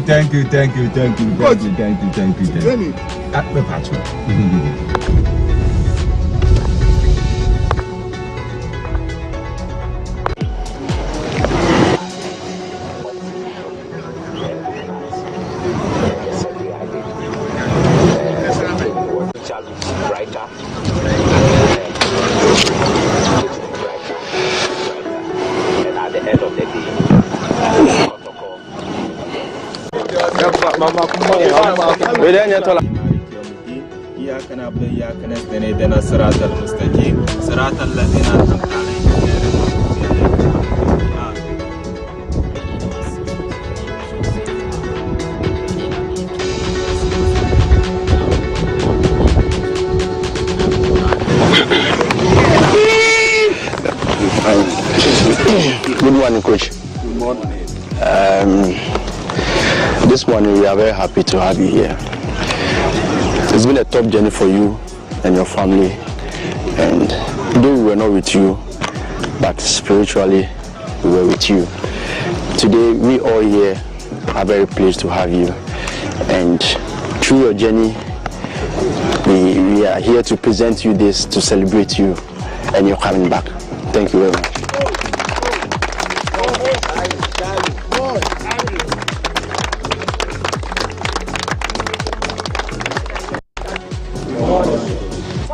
The best, the greatest. Some transfer stories now. In Ghana, striker Brendan Thomas Asante has joined Coventry City from Midlands rival West Bromwich Albion. The 25-year-old striker, formerly of Salford City, has signed a 4-year contract with the Sky Blues, making him the club's 5th summer signing. This move follows closely on the heels of 2 other departures from Albion's championship play-off semi-final squad. Connor Townsend's 750,000 transfer to Ipswich Town and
kind of butterfly. Baby, you give me midnight. You whip up my appetite. Don't leave me here high and dry. Oh. GH across Ghana, and the man in charge of this is Godfred. And so Godfred decided, hey, I'm going to surprise the team on GTV today with some hot pork, grilled hot pork, and grilled tilapia. And Godfred, hey, greetings. Yes. We love food in here. Thank you. Thank you. Wow. Nice to have you. Okay, so what accompaniments go with this? Okay. What goes with this? Okay, so I have my hot pork. That is the Grandmaster. Yes. And I have my Hot pork Grandmaster. Yes. Okay. And I have my tilapia. Okay. Okay. Sorry, I was a bit late to garnish it and all stuff. So, but no, I like it's hot. It's hot. Yes, I can feel it's hot. Yes, I was a bit late. Yes. Okay. And we have the smoker. It cooks for 10 hours. Okay. 10 hours. 10 wow. hours. It's in the oven right now. If you want to try it, around 4 o'clock, it's going to be ready. Director says we tried. So yes, today is Friday. Yes, indeed. This is suya. This is the suya pepper for the pork. Okay, so what makes this? Actually, we buy it called yaji, as everybody knows. Yaji. But normally we don't buy the mixed one. Okay. We buy from the market and we mix it ourselves. Okay. Okay. So this is yaji, as everybody knows. Okay. Suya pepper. Okay. Yes. So where do we find hot pork GH? Actually, we are based in Chado, close to the Gold filling station. Okay. Very close to, and we are on the map as well. Okay. So if you just type in hot pork GH, it's going to bring you straight to the hot pork joint. Yes, indeed. And across social media, how do we interact with you? I'm on social media, Instagram, TikTok, and Facebook. It's hot pork GH. Okay. Now there's something catching on because the weekend begins on a Friday and goes all the way, and it's a long weekend up until Monday. Right. Are you on call 24 hours? 24/7, I'm working. Yes. And if you come to Chado in the evening, sometimes you see the cars queue to get some pork to the house. Okay, so give us a rundown again. How do we get there? How do we get to the spot at Chado? So actually, if you get to the Zenith University, a lot of people know Zenith University, then the road is taking you straight to link to the Teshi Road. Yes. There's only one Goa filling station in Chado. Okay. And I'm very close to the Goa filling. Right. If you miss your way, just get to the Goa, say you are going to Hot Pork Ghana. That's all. They are going to point the place to you. Godfrey, thank you so much. Welcome. And trust our people to come to Hot Pork GH. You've made our day. And I did. Thank you so much. And this is how we do it on the BFS. Next up is Headlines with Saida, and she's getting ready with her guests to digest all that people are talking about in the newspapers, online, and what you are talking about. How you can be interactive with us on WhatsApp is 055-556-1034. See you on the newspaper side. Godfrey.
we'll dive into the thoughts of our female panel and bring you the headlines and their thoughts about the biggest stories this morning. I am Altiti Saida Sadiq, and you can watch the show live across social media. We're streaming at GTV Ghana on Facebook and on YouTube as well. If you look for the GBC Ghana, you can watch us there.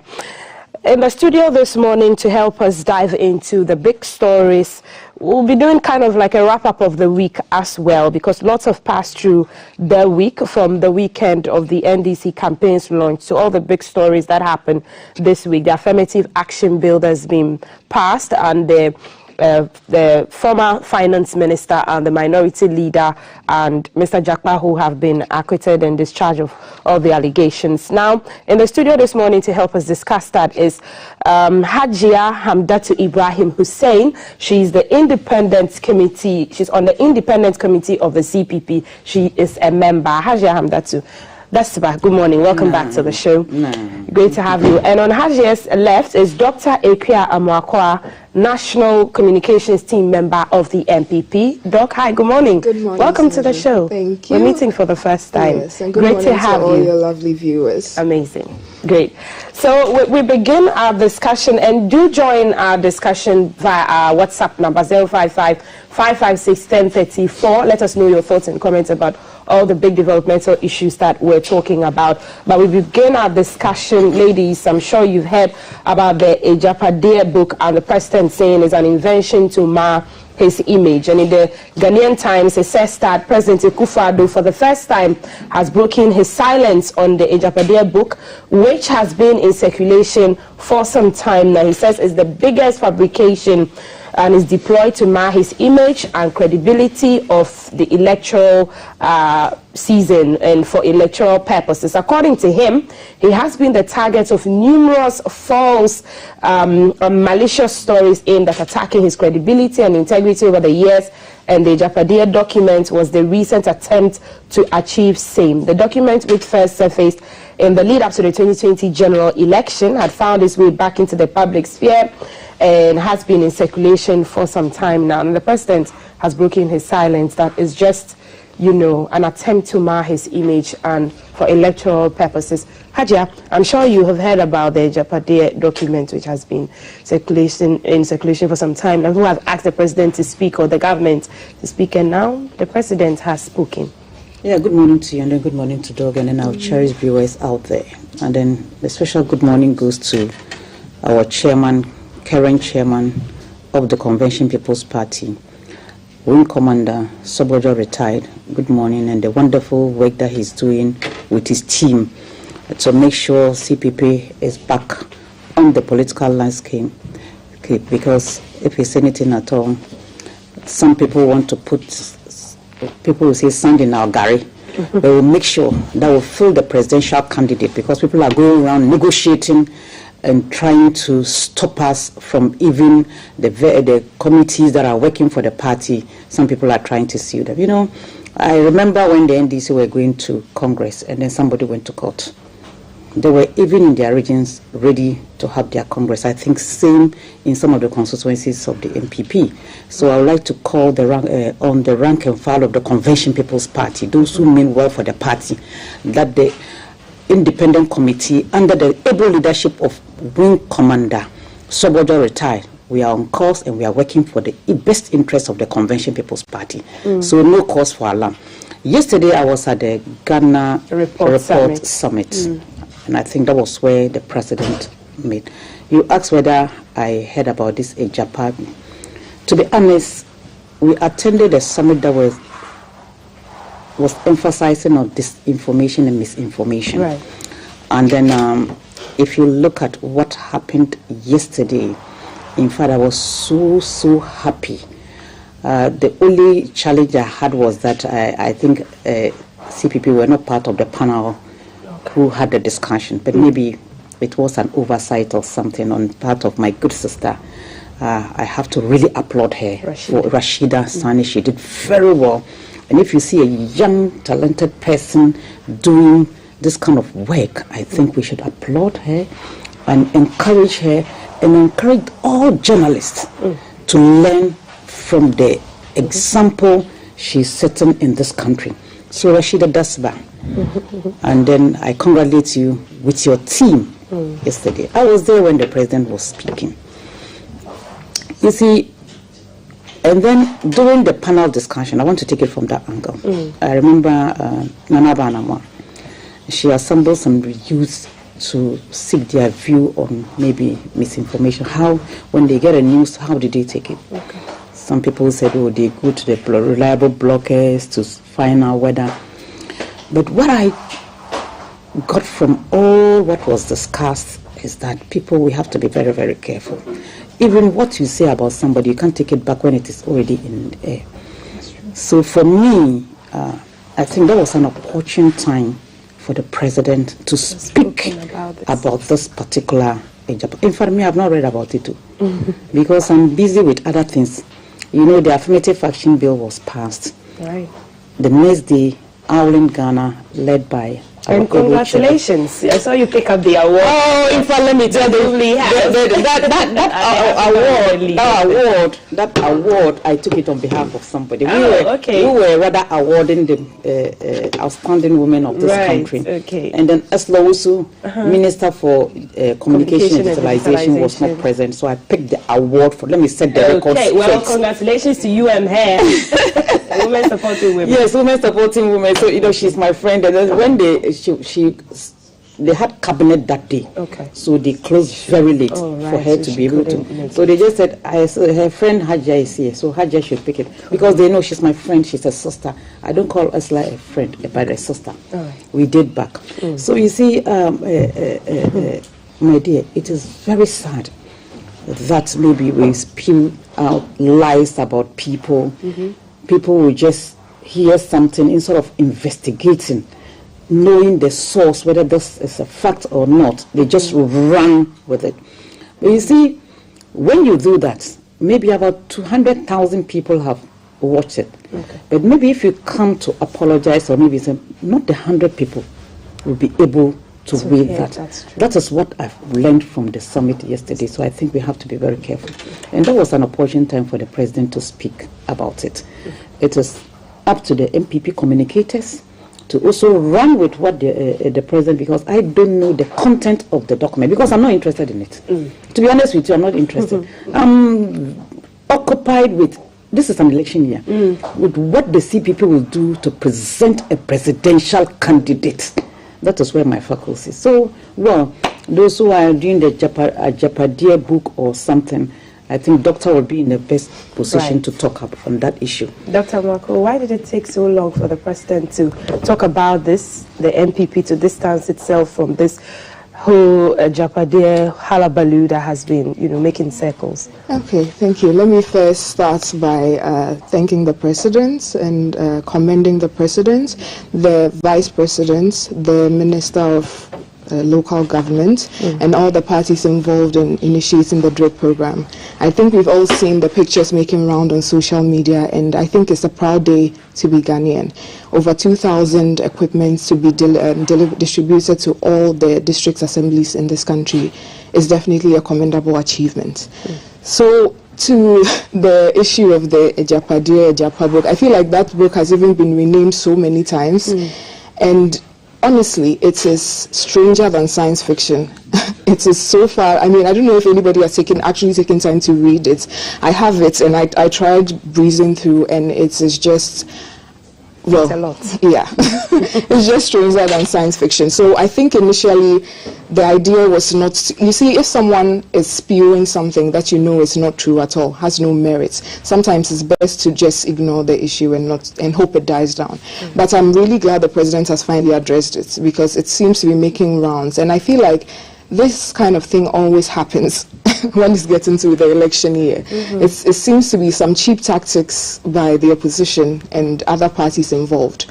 When it seems that they are not able to articulate their own plans, they are not able to tell the people of Ghana their plans for our future, they can't seem to tout any achievements for themselves, the best thing they can do is to start spewing some disinformation. Not even when the opposition has said that it looks like some of the proposed things in that document have been implemented. I mean, if you write a book and you backdate it, you can always base your writings on things that have already happened. nobody knows when this book was actually written. Every day you hear something new that has been added to it. It's been added and reviewed and republished. I mean, anybody can come up with that. I can sit in my bedroom and write something and then distribute it, as Hajar was saying. So I think moving forward, we all have to be very committed to, moving away from the politics of misinformation. This is not the first time this has happened in this country. I mean, I remember in 2008, around President Kufuor's time, numerous stories came out before the election, all in an attempt to mar the great works of our former president. I think the president touched on that. Yes. Drag accusations. Yeah, I don't think it's right at all, because, I mean, for everyone in public life, you try to do your best. So I think it's not fair that you tag people with things that are simply untrue. And up to now, we don't even know who published this document, so that if there's any action to be taken, we don't even know who to direct it to. But I think it's great that the president has come out once and for all to denounce this. I don't see why anybody who is attributed with such good attributes to be able to write this book, to be able to come up with a grand scheme of state capture, will write it down in a book that will be disseminated to everybody. It's counterintuitive. It goes against everything the purported writers are supposed to stand for. So I think it's just, let's just state the record straight today. It's just pure fiction. Yes. Pure fiction is what Dr. Mwako is saying. I forgot to say something. When we did the award, I think GTV was there live to cover us. Before then, you gave us the opportunity to come and explain the works we are doing. Right. So on behalf of Dr. Charity Binka, I would like to say a very big thing, because she really told me to do that when I come here today. Thank you. Welcome, and we're partners in this. But Dr. Amwako, I would like to say also that on the DRIP project which she started, when we were expecting yesterday the Deputy Minister to come, explain to us about how the distribution is going to be done of the equipment, how many communities get maybe a caterpillar, a payloader, all of the things, but unfortunately we couldn't get that, and so maybe you relay the information to the ministry. I can touch on that briefly. So I think it's a set of 2,000 equipments. So every constituency, every district gets a set. Okay. So you get the concrete mixers, you get the roller, you get the payloader, and then it's being given to the various MPs to distribute to the various constituencies. Yes. Okay. And then I think another very interesting thing that people are not talking about is the equipment was imported, but it was assembled in Ghana by Ghanaians. Right. I think I did see that, where they used a lot of Ghanaian young hands. Yes, young hands and people from the military. So I think it's an absolute win for the country. Not only have we undertaken this massive initiative, but the equipment was also... Go ahead. The equipment was also assembled locally by our local technicians and engineers. So, yeah. The question on people's minds also is, okay, so the equipment is in, who's going to help with materials, building materials, cement? Are you leaving it to the assemblies, the common fund? Who is going to take care of them to ensure that the authorities that they said that, look, these machines are not going to be seen on Galamsey sites. We are going to ensure that caterpillars and stuff, not like we have to go and see them at Galamsey sites and we're torn between burning them, confiscating them. These are state-owned equipment. Who is going to be in charge of them? So at this moment, the district assemblies, after it's delivered to them, they will be in charge of it. Special teams have been set up for monitoring, and special teams have been set up for maintaining the equipment. We know that in Ghana, one of the problems we have is our maintenance culture. So there's no way, it's been taken into account. We are not going to spend this much money to acquire equipment that's supposed to better our road network, that would roll over into bettering our economic situation and just have it go down like that. So there's a whole team from maintaining the equipment and funding sources as well for the road projects. Yes. So and I mean, Hajar, you have a word on that? Yes, I have a word on that, because Doc mentioned that the equipment will be handed over to the MPs. Did I hear MPs? Yeah. So across board. Yes, across board. Every single MP is getting single MP. Okay, fine. There's even been you're also asking whether maybe people might not think that it's a Galamsey. Why don't we put something that will show that this is Ghana government? You see, something like you would paint Ghana to embellish it, so that anybody seeing it in the constituency will know that. And then even if nobody will even attempt to take it to a Galamsey site, because it is visible. I think I heard there will be trackers in it. Yes. Not the trackers, but visibility for people around the area to know that this is for Ghana, but not for, you see, that's one too. Yeah, but maybe since you are from government, maybe you can also. I think that's a very good input from Haji. I think those have been put in place. As we see, even all the government vehicles have special number plates. Yes. So, my dear, if this equipment is in Bichal Tanga, okay, if it's in Bichal Tanga, the Bichal Tanga people from my place will know that this is Ghana government. Yes. You understand? That is what I'm talking about. Okay. This is Ghana government. That's for the GV, we know. Yeah. But it's not everybody who can just see well, trust me, there are rural communities and they know that. So maybe this is a government number plate. It's from the government and for all constituencies for road network. Even they will even organize a Durban to welcome the equipment, even though it was distributed here. You see, so that kind of communication must go, because we need it. My constituency, we need those equipment and they're smoothing the road. Yes, very essential. Very essential. Because road network goes into everything, health, maternal health that we've been crying about, how pregnant women die on terrible roads between motorbikes on their way to Chiefs compound, health facilities. So it's imperative, and I think that is a good initiative. I think every Ghanaian's question that begs your mind right now is just the maintenance, the ensuring that it's not misused. Then we go and hear them at the Public Accounts Committee talking about why a caterpillar was found at a Galamsey mining pit, or why it was burnt down, or why a private person is using the caterpillar for his own private works, housing, maintenance, building or construction, instead of the purpose for which, as he said, they were imported and assembled in Ghana for. I think that's the main fear on a lot of people's minds. But Hajia, you would agree that road network, very essential. Inner cities even, not to talk of the rural places. Good road network, it reduces poverty. It boosts productivity. And then for that matter, access to maybe, let's say the farmlands and the market centers, the market centers. Because most of the farm produce that you see in this country that is expensive is because of the road network. Most of the cars don't go there, and then those who go there quadruple the prices, not triple, not even double. They quadruple it. So I think it is work in progress. We have to commend government for this initiative, and then all of us is for us.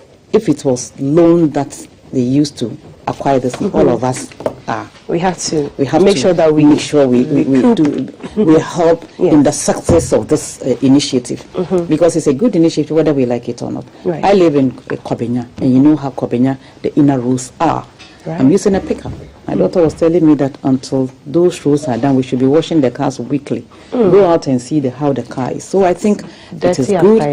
As for road network, it is very, very important. Definitely. I was discussing, I think with Kafu or something. When you go to Kigali, most of the roads are not tarred, but they are smooth. Very smooth. You're driving on it, you think it is in Rwanda. You see, so we can do that in our country since we have that. So I think yesterday Sheikh was talking about even security, armed robbery and all of that, because some of them position themselves where the roads are terrible, where the car slows down. Then that's where they attack. So I think the road network is very, very. Okay, we have to.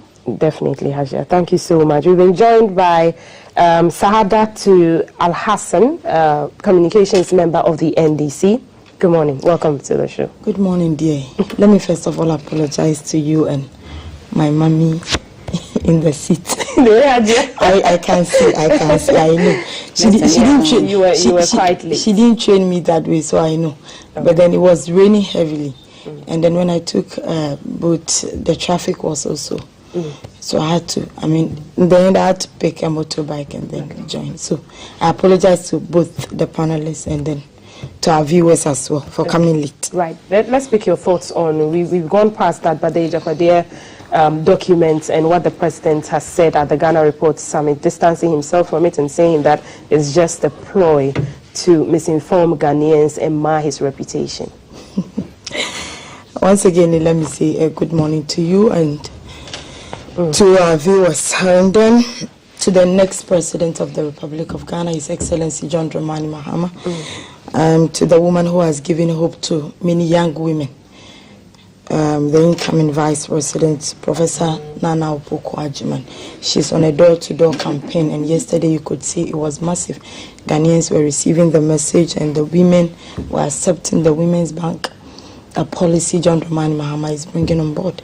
And this clearly tells you that indeed Ghanaians are willing and ready for the change that is going to impact on their lives. On the Japadio, when I was in the makeup room, I was listening to both of them. And I think it's yesterday when I heard the president's speech on it, I asked why now? Because this Japadia document has been out for more than 4 years now. Why did the president choose yesterday of all this to talk about it? Why did he choose this moment when Ghanaians want to hear something of hope? So Ghanaians want to listen to messages that would encourage them, because from all indications you can clearly tell that the young people of this country are gradually losing hope, and that we cannot run away from it. I always say this, that when we get to a point where the youth no longer have hope in the nation, it's dangerous, very dangerous. And this is where we have gotten to. We have gotten to a point where inflations no longer reflect on the ordinary Ghanaian's pocket. We have gotten to a point where the young men and women in this country go out, hustle, and come back with nothing. And so if the president chooses to respond to such a message in this critical moment, this document has been out for 4 years. I'm sure you'd agree that's critical, actually, because we're heading to an election. And misinformation and disinformation at this time is at its... He chose now. So he didn't talk about it in 2020 elections. It's something you have been calling for as a party. That is what I am asking, that why didn't he talk about it in 2020 when we were going into elections? But he chose now. Why in do any he case, speak about it? Let's even agree. Let's just agree that it's a fabrication. Now that everything in that document is being manifested. Is it being manifested? I was asking Dr. Dakwa, and she said... A lot of things said in that document has come to reality. Can you enumerate some? I would really love the state capture. Where? Have you read it? Break it down for us. That's very generic. I had your side, but if you can... The state capture, the what do you call it? Even your company, this company is mentioned in the Japadio. Okay. Of course. Even this company was mentioned in the Japadio. What are even the issue of handing over the flag bearership to a northerner was mentioned in that document. And it's not just coincidence that has happened. How would it be a coincidence, my dear? The economic sector of it. Today, who are those running the affairs of this country? Ken Ofori-Atta was the finance minister. And after everything in the economy sector has been destroyed, and Ghanaians were calling for his a removal from the ministry, he was now made an international finance minister. That is how I see it. I don't want to even delve into this issue because it is neither here nor there. If the president chose to talk about it now, I don't think we should all follow him talk about it, because Ghanaians are not, this is not what Ghanaians want to listen.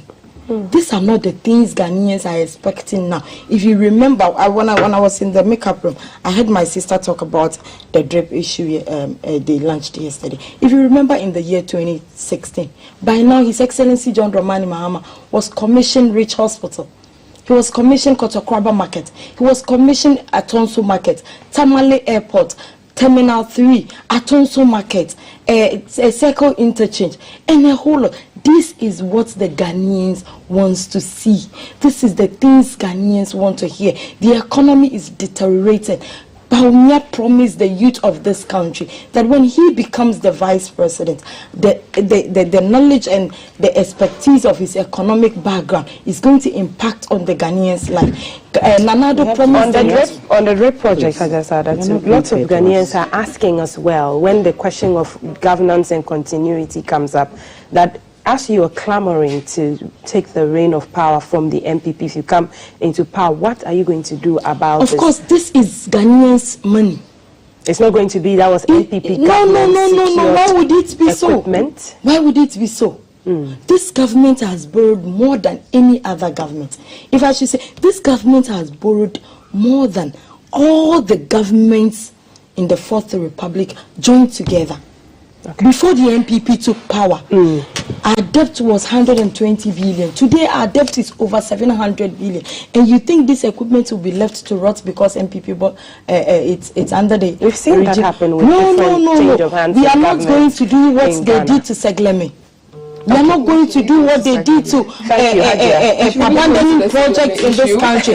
What we are saying is that these are our property. Yes, like that to talk. Land there for me, please. Hadia said that to land there for me because you did come late. What we are saying is that these are government Ghana's property. We're going to protect it. But this should have been happening long ago.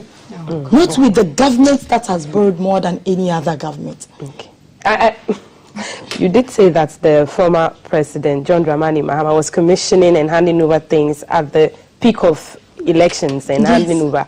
And I think that, okay, let's move on. Let's move on. Some other stories. Our time is fast spent. Dr. Marco, if I give you time to buttress it, we'll spend the whole day here. And I'm sure you'd want to touch on the affirmative action and other stories. But also, this big story this morning about a lawyer in trouble for allegedly forging a will. Joseph Kwao Ado Sam is a lawyer. He's been put before the circuit court in Achimota for allegedly forging the will of one Alhaji Abdullahi Salia, who is deceased. He faces 4 counts of conspiracy, forging documents, altering forged documents, and perjury. The presiding judge, Ekosia Anoshwai Japo, admitted him to bail in the sum of 200,000 cedis with 3 sureties. Now, the long and short of it is that the accused person allegedly deposited the forged document to the High Court registry. Lawyer Ado Sam was arrested, and in his investigation, a caution statement to the police admitted preparing the last will and depositing the same at the High Court.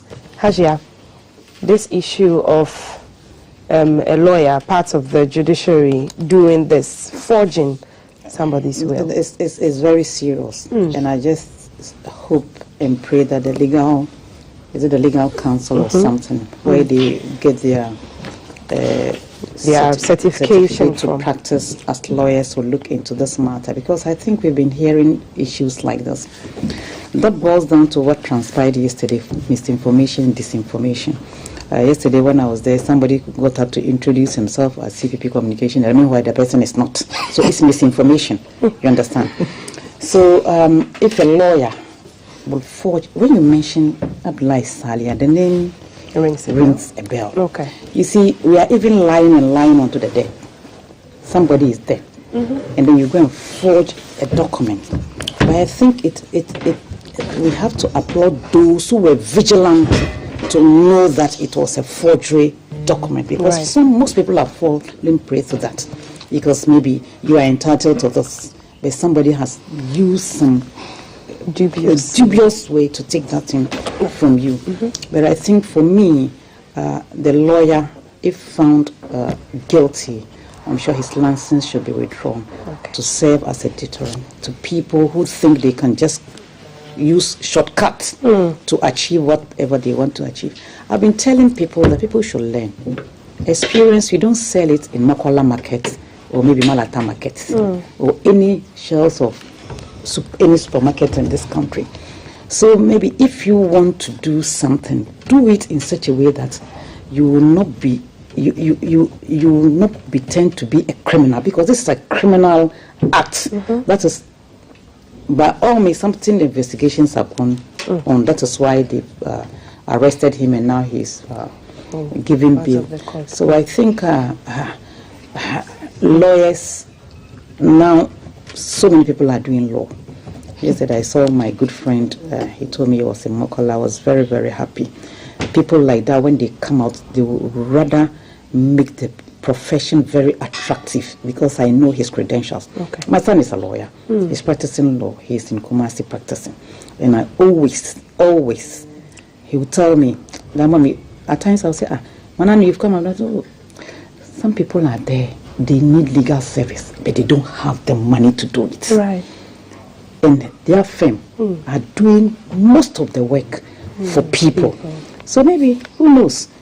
It's one of the firms who are taking care of people who don't have the money to get legal representation are doing that to help them. Okay. Because I think if the law profession, they really want people to have confidence in them, they should try and read all those caricatures among them, because this is a caricature. Why do you go and forge somebody's... We've been reading cases of people, it's not just the lawyers alone, we have the police, the judiciary, and so on and so forth. So I think people should be careful the way they do things, especially lying, because this is a lie. Somebody who is dead, then you go and forge his signature just to... He's in cahoots with somebody. They should trace and see who contracted him to do that. Maybe it's a family person who wants to inherit what he's not supposed to inherit. And then the Quran is there. As for us Muslims, the Quran is there on how to divide inheritance. So nobody can just go and think that there's a lawyer that I can use to... No matter the situation, the laws of this country respect the laws that guides sharing of properties in the Islamic system. Thank you, Haji. I'm sure we'll see a statement from the Ghana Bar Association very soon. Dr. Amako, what do you make of this? The integrity of the law profession in tainted like this? Okay, so I will come to that, but I just want to meander a little just on this, because as you said, we are tackling disinformation and all these things are very important. As something is said, it goes out and it's going to be very difficult to retract it. I asked my honorable colleague here to find out what she means by things in the book that are coming true. Let me read just a short part of the book so that everybody understands. Very brief, don't worry, how ridiculous it sounds sometimes. Control of this, so there's a subheading, banking, insurance and capital market sector. Control of this vital area would need to be expanded from a 2-tier system to 3 tiers. Consequently, the strategies to be deployed in each subsector will be along the lines of MADA. I'm not making this up, it's in the book. MADA, into brackets, supervisory, biological children, into bracket, direct control, and adopted children, into brackets, indirect control. Then it goes on to explain what MADA, biological children, and adopted children. When you look at what they mean, adopted children are, they are multinational companies. To think somebody will set an agenda and will think they can be able to influence the likes of Absa Bank and Stanbic, I think it just goes to show that it has no basis in reality. And yesterday, the president only addressed this because it was at a disinformation. The event yesterday was on disinformation, and this was making rounds. So it was absolutely right that he tackled it. And we are not the ones going around on disinformation. We've done so much as well that we are touting. We just introduced DRIP, and it's not under our time that doctors worked for 11 months and they were not paid. Can we talk about let me go the forged bill now? Yes, I'll come back to the forged bill. I just wanted to set that record straight first. So I feel like when professional associations and professions, like the medical profession, lawyers and everything, were held to a higher standard. And so all members of these professions will endeavor to maintain the high standards and the trust that the public puts in us. Because if you go to a lawyer, you are putting a high level of trust into them. They are supposed to advise you on matters that are very important in society.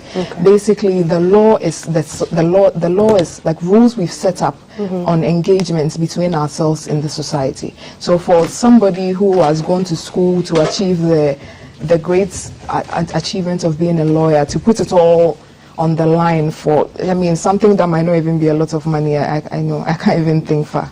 I think since it's already in the hands of the police and the court system, we should just allow the due process to carry on and then we will see. And as Haja was saying, I think from the news article I read, it looked like the lawyer was in cahoots with one of the children, and some of the other children saw it. Yeah, so I feel like that issue would quickly come down to its rightful conclusion. Okay, this in the nick of time before the property was shared and everything. Yes. So vigilance is very important. Definitely. Your thoughts on this?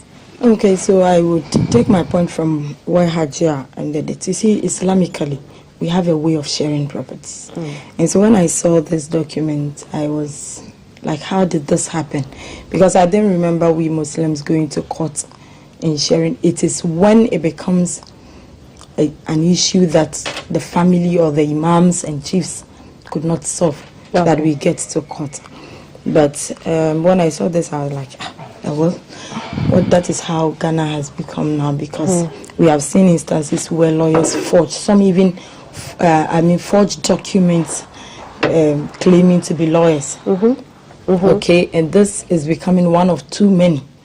And we all have to condemn this. Okay. Because if we get to that point, I mean, it's not healthy for our nation. Okay. But if I should link it to the current issue we have in the judicial system, the Attorney General, it's collaborating, because we have an Attorney General. Attorney General, Madam Attorney General, meant to be found in forging and fabricating a story to implicate someone. This is something that, if we are not careful, it's going to cause us a lot as a nation. The very day I heard Honorable Atofolsen acquitted and discharged, the question I asked myself is, what happened to the audios out there? How well would Ghanaians begin to trust in the judicial systems? Because if this is out, we have not yet clear air around that. We have not been able to substantiate that, no, it is not true. It is true, or it is indeed a doctored tape that has no merit. Yet, Honorable Atofolsen has been discharged and acquitted. So what happens to those informations out there? You and I will no longer have confidence in the judicial system again. We should not be so, because that is where we get justice.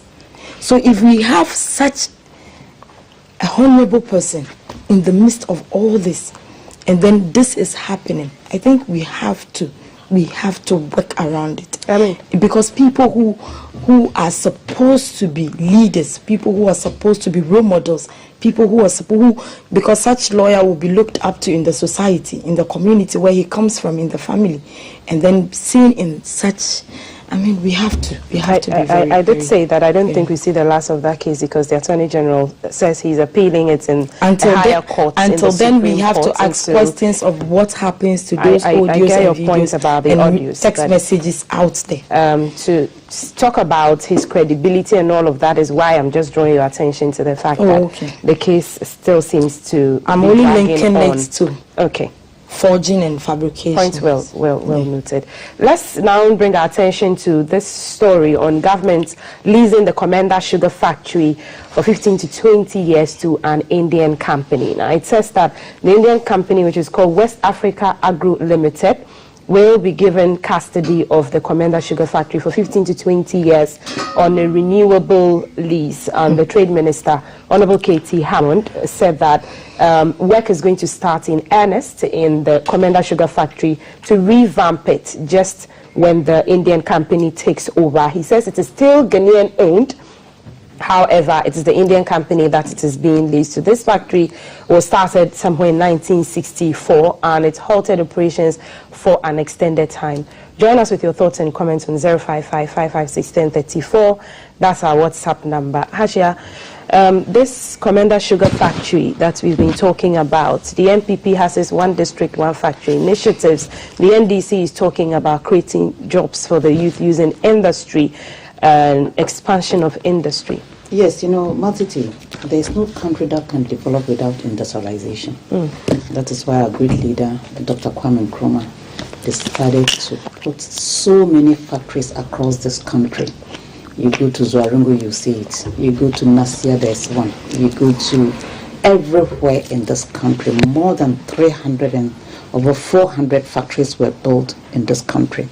And what happened? When he was overthrown, then there was an instruction from the reactionaries that you should lay off all workers and then close down the factories. Fast forward, most of the factories were sold to party apparatus.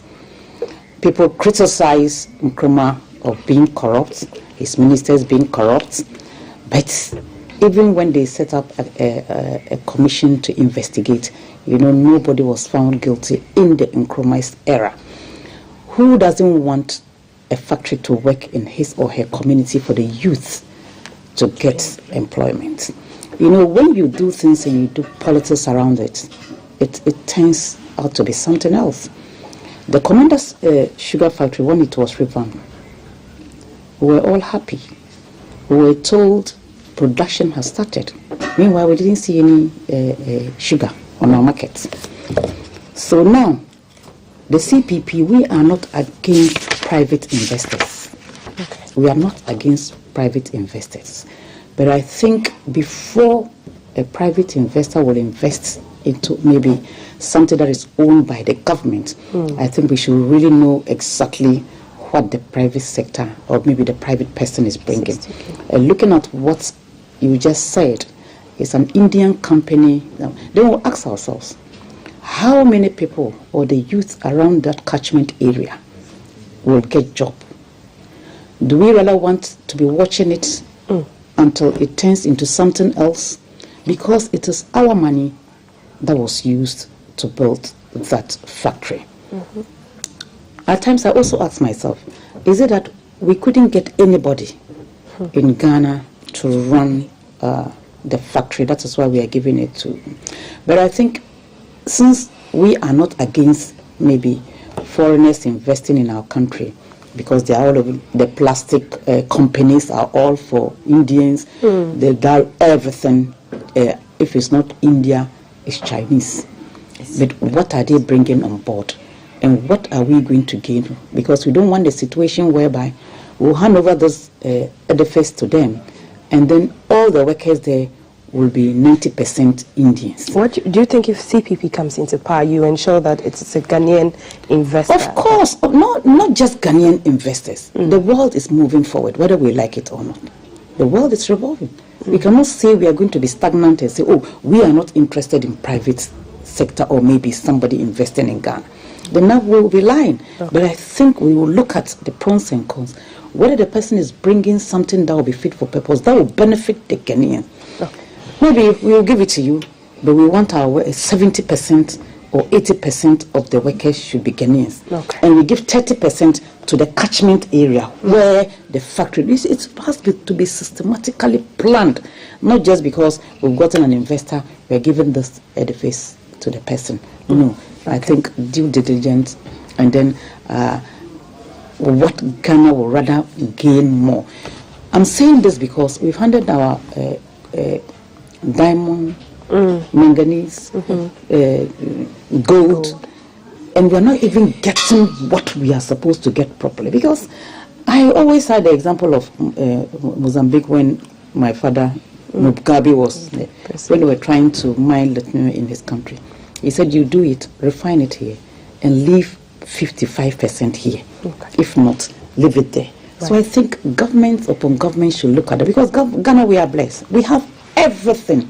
But I think the way we do things, that is why we're not getting the benefit of our natural resources. Okay. Dr. Marco, I do know that when a company that has come in to mine lithium, there was a lot of uproar about what the percentage Ghana is getting from lithium mining and all of that. This factory, Honorable Katie Hammond is saying that it's costing close to $18 million or so. Couldn't we have gotten a Ghanaian investor, a local investor, to put money and invest in this Commander Sugar Factory? Okay, so I think it's a step in the right direction, and I would like to make just a little clarification. The Commander Sugar Factory is not being sold. That's not what is happening. the agreement right now by the Ministry of Trade is to lease it out for 15 years, a period of 15 years. And there's a lease agreement between us and the Indians. And as Hajia rightfully said, the idea is not to export the jobs that belong to the Ghanaian people or the jobs that belong to the local catchment area in Komenda. Even though the factory has been leased to Indians, most of the working population will be employed locally from Ghana. I think it's a step in the right direction, considering the turmoil that the sugar factory has been through over the years. As you said, it started somewhere in 1964 or something, and it was on an uphill climb till about 1983. And we all know what was happening in the country in 1983. That's when the sugar factory started to decline, and it has never been able to go up since then. Multiple attempts have been made at trying to revive it. I even remember of a time where supposedly it was operationalized, but even a test run could not be done because there was not enough raw material. There were not, some machines were not there, like some essential machines like crystallization machines that are actually needed to make the sugar was not even there, but we heard news of it being supposedly operationalized. So I'm glad that all of that is behind us in the past. And I also like to point out that there has been a plan previously, I think somewhere in 2014, 2015, to actually sell it off by the past, our ex-president John Mahama, but that couldn't happen. So I'm glad. I think this is a step in the right direction to lease it so that it's in hands where people who have more expertise, they've been doing this before, so they can lease the factory for 15 years, hit the ground running, and then we'll take it from there. So jobs are not going to be exported, it's going to be for the local folk. Yes. Okay. Yeah, and then they will be reviewed in 15 years. So it's not like we've given them a contract of 50 years or anything. It's 15 years, and it's a lease. Very important. All right. Thank you for that clarification. Hajia Saada too. I know that the NDC government previously secured some loan agreements in support for the factory, $35 million in 2016, and later even an additional amount of money was also allocated to the factory, but still, as Dr. Marco said, uphill climb. What do you make of this? Okay, every country boasts with industrializations, and this is one thing that I always say that I would want us to have more of this. When we have factories, we have companies, we have like businesses, their unemployment rate that it's getting higher every day and day would at least be tackled. And so this issue, I'm just even seeing the storyline. I have not really followed it, but I think if indeed it's going to be leased for 15 years as said in the storyline, I don't think that there is so much to say about it. It is good that we have factories, but what is important is that as our youth going to get employed, is the employment going to be within us, or it's good? But I always ask this: must we always have white men in our midst before we could do something to ourselves? Ajia made mention of something that when you go to industrial area, it is either Lebanese, it is either Indians or Chinese. Do we always? Is that how we have made up our minds? What is NDC going to do to build investor confidence in local folk as well to invest in these factories? This is a very broad question you are asking, and this question will be tackled by the 24-hour economy. John Dramani Mahama spoke about. This is a country, so I always say this, that a country where we all admit that we have economic crisis. We have a president who said that he knows how to bring back the economy. That government or that president should accept and admit that 24-hour is indeed what we need to bring back our economy. That president should even be the one calling and wanting to know what the 24-hour economy is going to do to boost our economy. And so John Dramani Mahama indeed And when you keep asking when he becomes a president, is what I want to assure you that John Dramani Mahama is already the president. We're just only waiting for the formalization of 7th December election and handing over, which indeed is... You can become a president when you are elected. And again, so you cannot just run somebody president when he's not elected and sworn in by the Chief Justice of the Supreme. You say that is your wish, but what I am saying is that indeed John Dramani Mahama has proven in his, governance in 4 years. The plans for factories industrialization, youth and job how creation. We could, yes, job creation. And indeed, if elected in part, these are some of the under the NDC or PNDC government that they sold all the factories in this country. 300 factories. That one, I know you, but we are two Ajay. Okay. We have only one. You sold factories. Yes, that is what Ajay is saying, and this is not the topic for discussion. If this is statements of am I dealing with two MPP panelists? Oh, fine. Please, deal with me. Please. Deal with No. She has to withdraw that. You were talking about your Montiti, I'm not going to accept that. Definitely. Remember, I don't lose my cool. Please, you have to withdraw that statement because representation really matters. No, it is a motion. The question I asked is that you know how I am with you. I won't take that from you. Yes, I won't take that from you, please. You know how I am with you. Because representation, please, she is here for the CPP, and then we have the NPP. So when I have you go say that. That is why I'm saying. Asking me the same question at the same time. That question. I will not sit with her on set. Let me put it on record. I respect everybody when I'm on set. Please, I take exception from that. What do you mean by that? Respectfully. Respectfully. You're talking about industrialization. Your question. Sweetheart. Please. Sweetheart. We can't move on till you do that. We can't move on till you do that. Was it a statement or a question? A question. We all agree it was a question. I don't want to use a word on this set. Please. Hajia Saadatu. It was a question which you'd have to retract. Okay.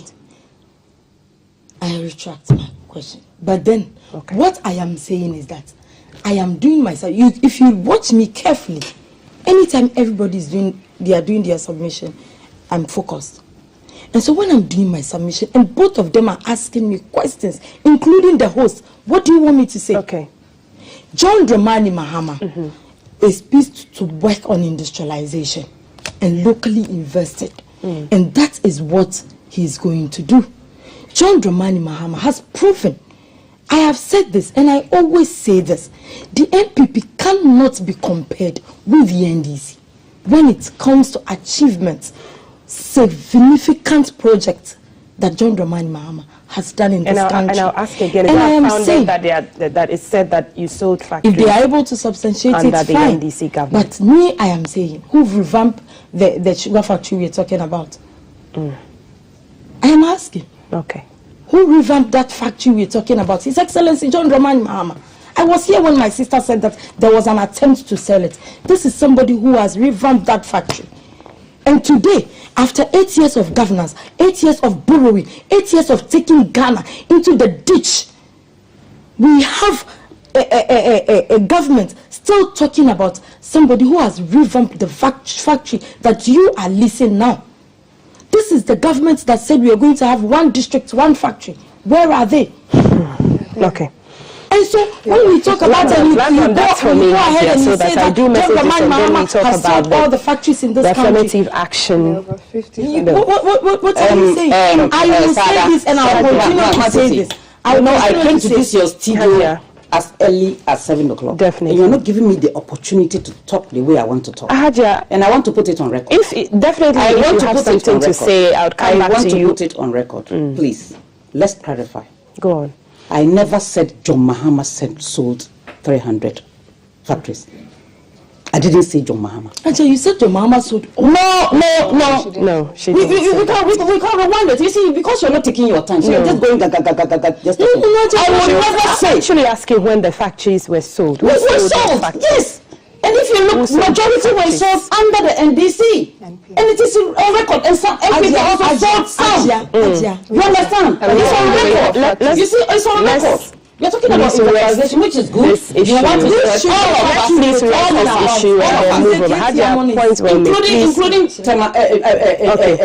the factory that was sold in my producer that we don't even know. My director will have to turn off the microphones, ladies, because we're dealing with time. We have to move on, and I have to do messages now. Hajia, point well made, and your retraction as well. Hajia Sadatu, thank you for that. Now, messages on 05555611034 this morning. Madam Host, you look good. Oh, thank you. Alaji Dauda, he's saying that the NDC, my question to the NDC rep is that Dr. Amin Adam is in full control of the finance ministry. The former minister powers at the ministry is over, but he's also congratulating government for the support to Ghanaian contractors with equipment, which has long been why Ghanaian contractors could not meet timelines of projects management days. Alhaji Dawood from Medina Estates. Another one, good morning. Somebody's asking on the Japadier. Just we don't have to listen to the NDC. They talk too much. All is agro nefem is what this message is saying this morning. Bebrato is saying, good morning, GTV. It is true that our roads are nothing to talk about, and it's a dream of every Ghanaian to see our roads tarred. It is a good initiative for MPP to work on our roads. It's not a politics they want to play, because 2016, 2020, and 2020 till now is the same government. What they did do for our roads for all these, what did they do for our roads for all these years, when we are now left with only 127 days to decide who becomes the next government? You are now coming to work on the roads. Ghana is what Bebrato is saying. Another message this morning from our viewers. Good morning. Somebody says I should tell the NDC rep to take it easy. I just said that this message is for you. Good morning, GTV. Enjoying your discussions this morning is what Old Boy is saying. Good morning. It's very sad in this country called Ghana. Why are we giving all our factories to foreigners while we have billionaires in Ghana that can handle it? December elections will be here soon, is what Buju is saying. Diose says, the NDC lady, you're supposed to be talking about the forgery, but by one lawyer, you are talking about Atu Forsen. He's talking about political parties and bastardizing of the judiciary this morning. I totally agree with Hajia. Why wasn't it given to a Ghanaian? Kinto Isaac from Sampa. Isaac, thank you so much all the way from Sampa for your thoughts. Good morning. The president is just throwing dust into the eyes of Ghanaians by denying Ejapa their issues trending on Ghanaian news. Ejapa deals doesn't relate only to Ochiman. Please come to Ghana Civil Aviation Yard at La, popularly called Wireless. Go through cantonments and its surrounding. Please let the president come again on this, is another message this morning. Ko Mesa Pillar 2, Dome Kwabenya says, no matter the NDC propaganda, inshallah, Dr. Baumia Napo will break the 8. And he's greeting some of the honorable members this morning. Last message from our viewer this morning. Patrick joins the conversation. Okay, the Psych World says, good morning, please tell the NDC communicator to support her submission with good facts. We are listening keenly, is the last message that our viewer. Thank you so much for your thoughts and comments. Let's briefly switch to the affirmative action bill now, which I'm sure we'll all be on the same page for. It has been passed after 2 decades. The coalition and champions who have been fronting this seriously, finally, the Speaker of Parliament led the House, and the Gender Minister, Honorable Dokwa, moved for the bill to be passed into law. And the Speaker did say that this bill, or this law, is just not just for women, it's for all the gender, or all genders. And so it's something that we should look at. Other minority MPs have called of caution about the implementation, and I did hear that the former minority leader Harun Idrisu said that some of the law doesn't fit the Ghanaian societal context. It rather fits, European standards. So we should look at all of this. Hajia. Yes, I think the most important thing is that the bill has been passed, and we are just waiting. I don't know whether the president has assented to it. No, that it is a journey that started a very long time ago. I remember when I started politics actively, let me put it that way, around 1995, 96, we attended programs that were even giving a draft bill.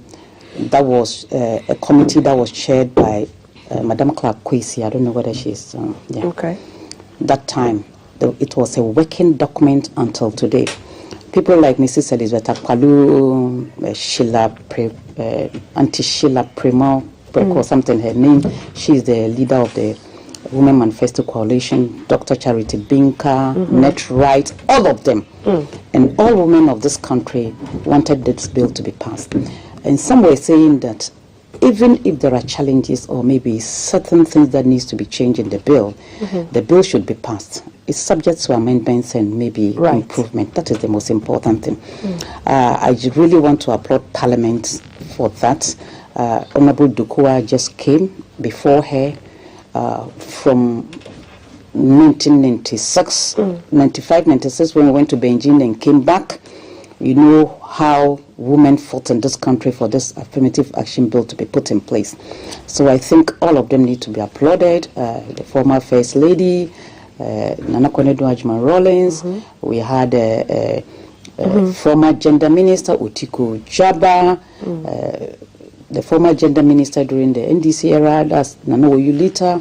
I'm mentioning the ministers because all of them played part of it. And then the whole women of this country, the NGOs that fought for it. And you know, currently, the chair of Gender Committee is from the opposition. Are you aware? Oh, okay. Yes. Honorable Helen Ntosu. She is now the chairperson.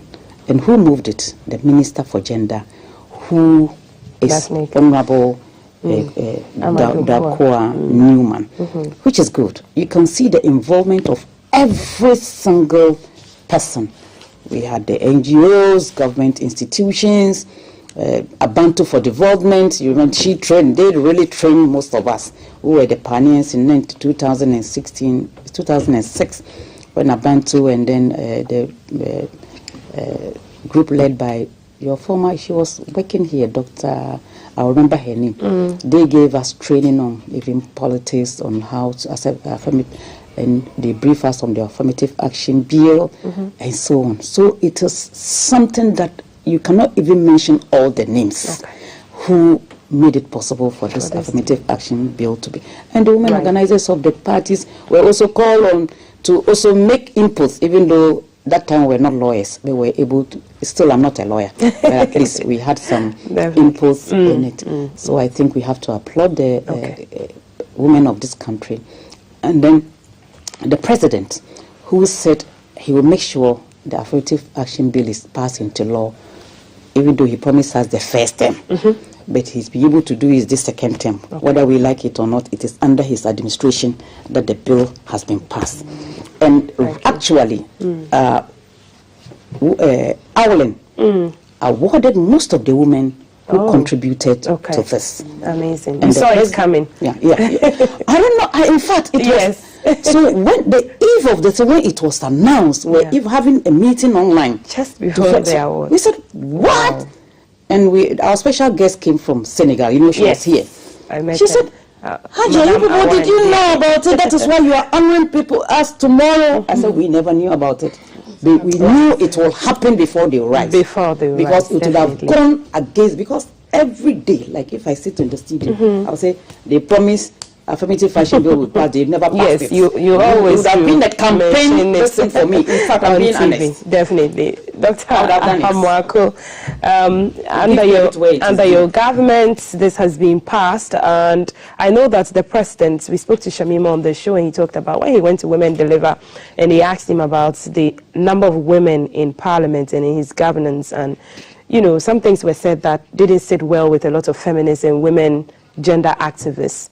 Does this look like the commitments of the president and the MPP government for women or gender issues to be implemented? Absolutely. I think it's a great day for women everywhere. It's a great day for women in Ghana, and not just women, because, you know, there are lots of sayings about how when you empower women, everything in society seems to fall into place.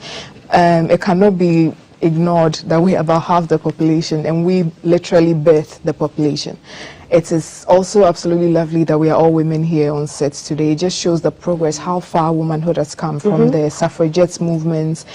We've always had to, you know, sort of fight to get the normal rights that are awarded to normal human beings. If you look at history, it's literally always been like that for us women. And it's a happy day in Ghana that affirmative action bill has been passed. Honorable Dakwa Newman, she was appointed not too long ago. So this is a big success to her. Kudos to her for this big achievement. I think it's a step in the right direction. Because all women are asking for, we are not asking that you give us roles that we don't deserve. We are just asking that things are done based on a meritocracy, or based on merits. So if you are a woman and you are deserving, you shouldn't be passed on just because it looks like it's a man's role. We've already made that clear. There's no such thing as a man's role. So I just think this is a good idea that it's been done. The MPP government has delivered on affirmative action. It's truly a party for women. Okay, Madam Saadatu, you're smiling because I'm sure you're remembering all what NDC is doing. Even before the bill was passed into law, looking at putting women at the forefront in leadership positions and all of that, 2 decades, and now we've had this passed into law. Okay, this, just as you said, we are all going to be on the same table because this is a good news to all of us. We are all women on this table. And yesterday I was so excited because this is not only going to give the young women of this country the hope to work hard towards achieving their goals, it's going to even empower the younger ones, the young ones. When I remember when my daughter yesterday, when I got back home and she was asking me, Mommy, what is this bill that talks about women? I don't understand. And I find joy in explaining it to her, just so I could let her understand how it's going to reflect on her life. And this is something that we all have to. Aja was congratulating others, and let me also use this platform to congratulate Aja because she has also grown young women, including me. So don't mind me today when I'm being stubborn towards Aja. That is how she trained me. She trained you well, huh? She trained me well, and she's stubborn, so she trained me the hard way. And so that is what exactly I'm exhibiting this morning. Okay. And okay. And honestly speaking, the part where I think we should take a critical look at is that part where Haruna Idris was mentioning the 40% quota. I don't know how it's going to be worked out. Because yesterday when I read through the and I realized that there is going to be reserved 40% quota for women both in NDC and in the MPP. And the question I asked myself is, if that safe seat happens to be headed by a male, how do we then make it? How would it be easy for that place to, I mean, I don't know. I think that's the grounds of the equity the speaker was talking about. And so I know what women need as against what men need. They differ. Yes. And so I am very excited. Honestly speaking, I'm very excited. This has nothing to do with whose era it was implemented. I just said it, that this fought started long ago. And both the NDC, the amazing part of it is that in Parliament, both the NDC and the MPP, female, join hands together to work towards it. And it has come to reality. Yes. And we should be happy because so the next time I may either be in the Parliament with Jota or maybe Hajia. That's true. And then we you have to come together. The affairs of this country. Yes. But once again, let me repeat it again, that Aja trained me. So everything you see me doing this morning. Thank you so much. And thank you, Hajia. Thank you, Dr. Mark. The affirmative action bill, you know, it is incumbent on us to let everybody understand that this is the it's not just for women. Yes. It's not just for women. It's for all of us. Yes, for all of us. Also,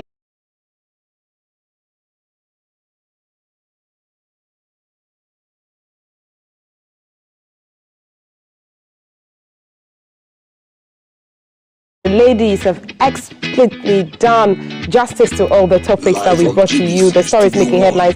Hajia Hamdatu Ibrahim Hussein is an independent committee member of the CPP. And beside Hajia is Dr. Ekria Mwako, who is on the show for the first time. Welcome, she's an MPP National Communications Team member. Hope to see you again, Dr. Mwako. and Hajia Sahadatu Al-Hassan, member also of the NDC National Communication Team. Thank you, Hajia Sahadatu.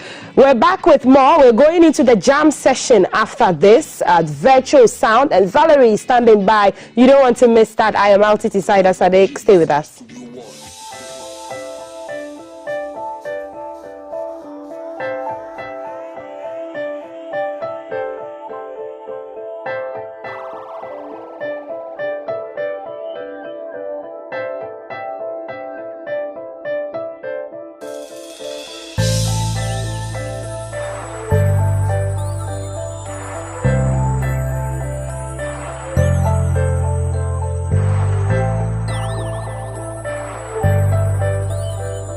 Bus.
the weekend.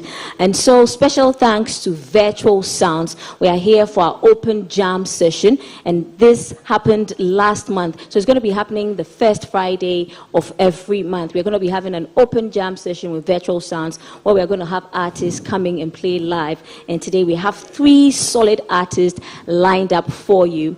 Beginning artist is Bakadabri. So if you've been monitoring us, you would have realized on the SMC we played a performance from an amazing artist called Bakadabri, aka Busanga Dabri.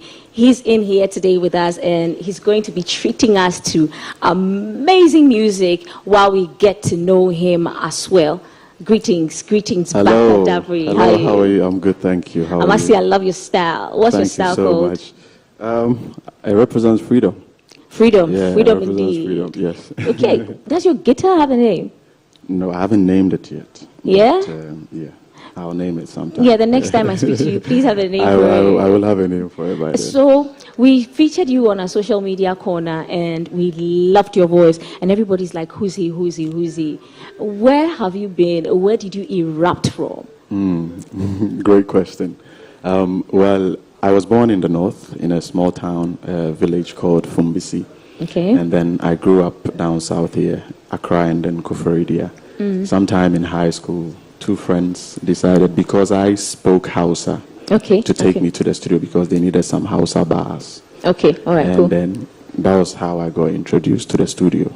And since then, I never looked back. Okay, so are those 2 friends who took you to the studio, are they musicians? One is very active. I see him work. Yeah. The other I haven't seen. I don't know what's up with him. For real, yeah. Okay. So what happened in the studio for that turnaround, for you to realize, like, look, I'm going to do this? What happened in there? Well, I think before then, I had been inspired to, develop an interest in music in junior high school. Okay. But it was just my own thing, playing with it here and there. And then they exposed me to the studio side of things. Okay, and, when I got there, well, it was an amazing moment, to hear yourself on a recording. To you, it's just fun. So I don't think I thought very much of it in that moment, except you were going to do I was having fun with my friends. You get it. But then from there, the interest, it started. Picked up. Yeah, it was sparked, and so that was it. Is there music in your family? Not that I know of, those beats that have come before me. Yes, not that I know of, to be honest. I think probably I'll be the first generation. Nice, type nice. Of, How cool is that, eh? I'm a pace setter. Nice. So what's your, I know, listen, in a couple of minutes you're going to hear him sing, but what's your music? What genre? Is it high life? Is it a mixture of something? I see a reggae artist in you. What's your vibe?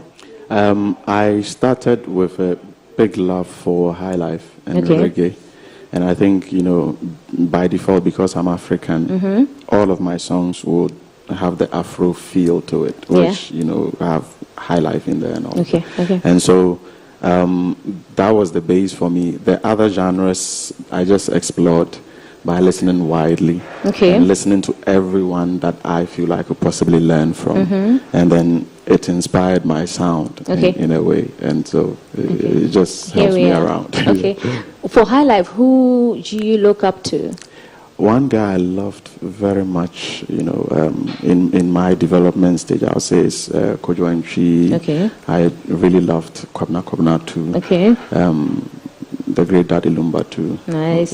Yes, and I listened to this guy a lot, Papa Youngson. Okay. A lot, yeah. Okay. I love the feel of his voice too. Yeah?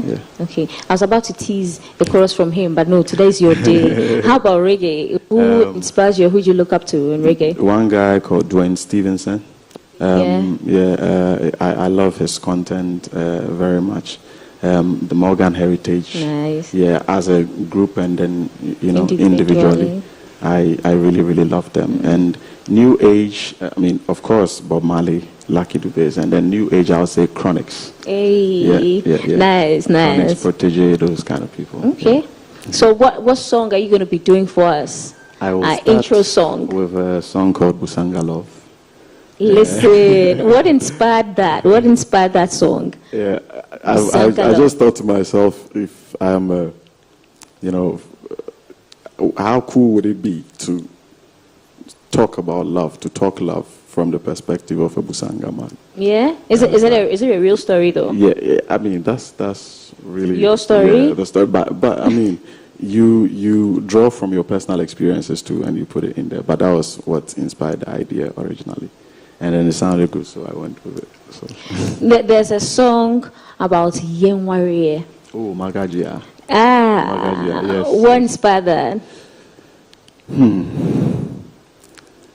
Magajia, I wanted to go, from a deep place, make that perfect wedding song. That song that, like, how would I like to treat my woman, if I had her. You understand? Exactly. So I'm like, if I get a chance, I'll go make you a Magaji. I like the woman in charge of my affairs. You understand? Are you gonna be that artist that makes music for the lovers, a ladies' man kind of music artist? I hope that would be one of them. Yes, we are here for it. And then, many other people too. I want to make music for. We are here for it. Yeah. So take us away on Busanga Love. All right, Busanga Love. Bakadabi people.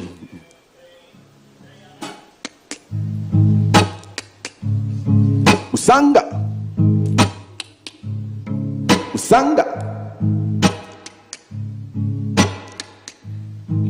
See, I tried to find the words to tell you, baby, how I feel, oh. But the way you find it, bust my brain so broad, I know the feet, oh. I'm just a man in love with you, so baby, don't you flex so. Yeah. I'm just a man in love with you, so baby, don't you rush me. I want to be your man. Would you be my woman? I want to be your man. Into your by India, groovy water. Busanga boys in love with you, so baby, don't you flex so. Yeah. Busanga boys in love with you, so baby, don't you rush me. I. Would you be?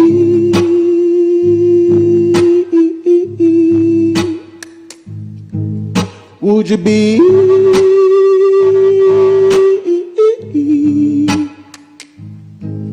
Would you be?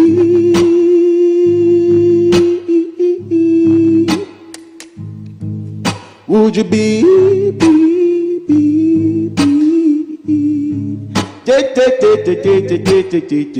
My baby, my baby, my baby, my baby, my baby, my baby, my baby, my baby, my baby, my baby, my baby, my baby, my baby, my baby, my baby, my baby. Usanga boys in love with you, so baby, don't you flex so. If you enjoy the vibes, then stay with me. Busanga boys in love with you, so baby, don't you rush. I want to give you vibes, so make you listen to me for it. Busanga, Busanga love, people. Thank you so much.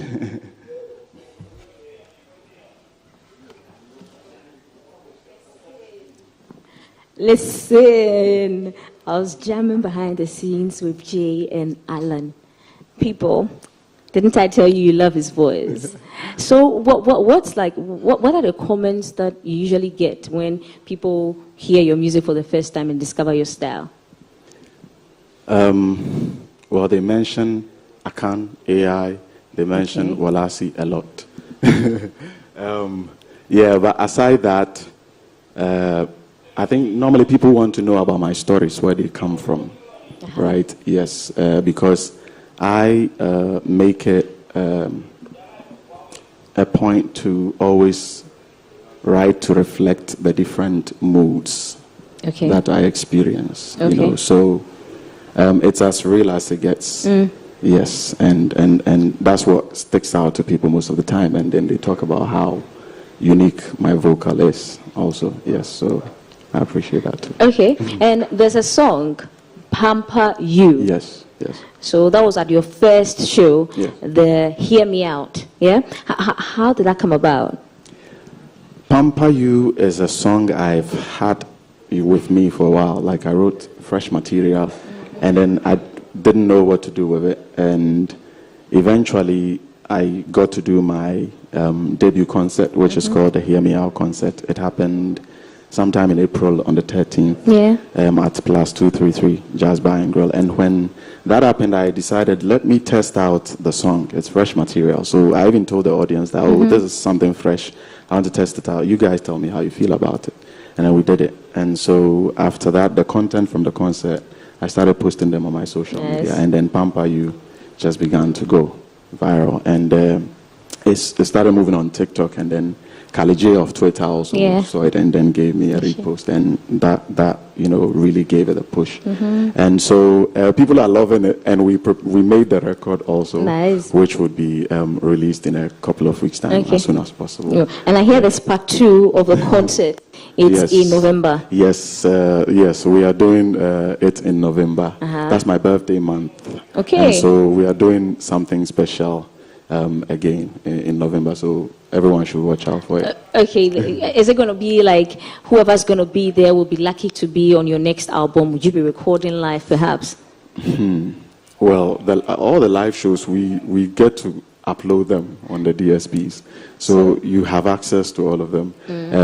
But we hope that even after the live shows, we'll be able to make records from there. But the artists that we get to put on the program, you get to create relationships with them, and who knows, you can make some music with them. Okay. So how many songs do you have out there? At the moment, probably 15 or 16. 15 or 16? Yeah, singles, yes. Do you have a favorite song from yourself? My favorite, yes.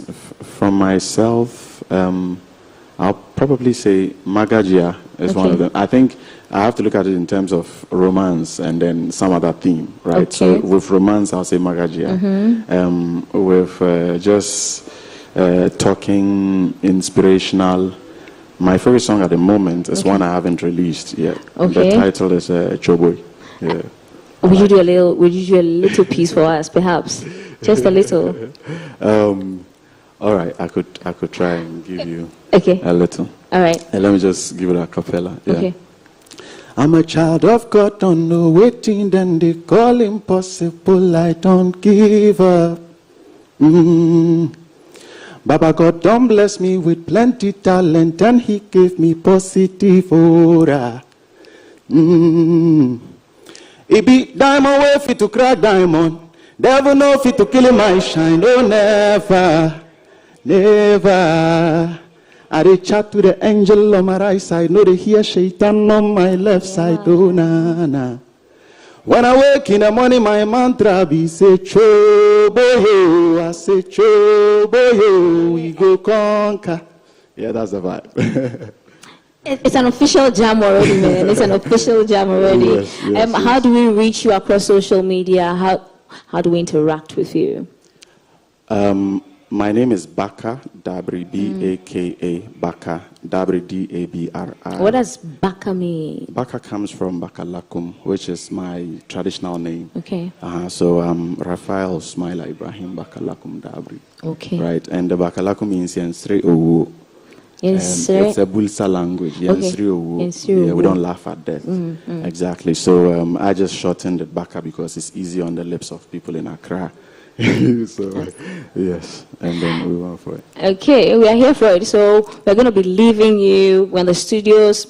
We are the premises of Virtual Sounds, proud sponsors of the show, open jam session, and we are privileged to have Baka Dabri. And so we are going to leave him to wow you guys. In here is a full jam session, people. Baka, over to you. Sweet.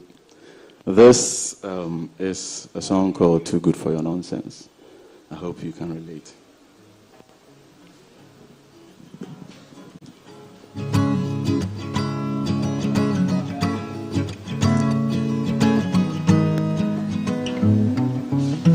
247, you're my darling. All I've been trying to do is give you the life that you deserve. At least I thought that's what you deserve. But now I see you, you Jezebel, you evil one. You've been taking me for granted.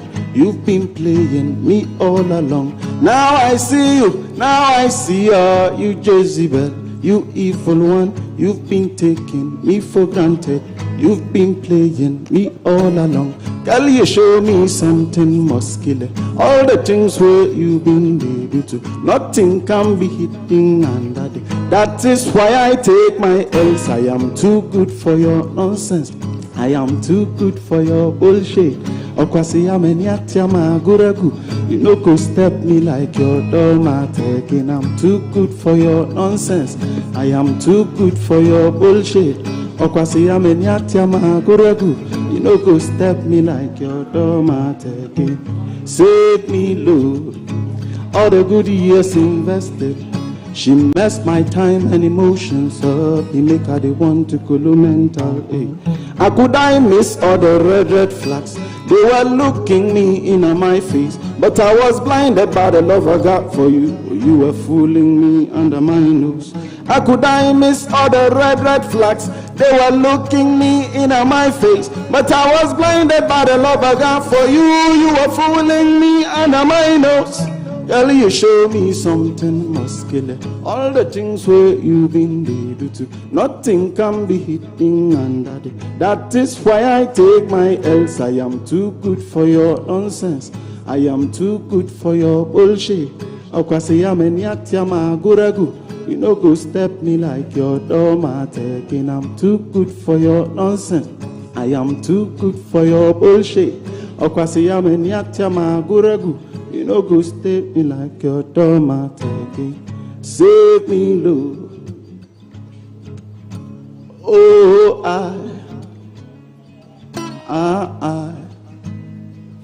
Girl, I'm too good. Girl, I'm too good for your nonsense. For your nonsense. Girl, I'm too good. Girl, I'm too good for your nonsense.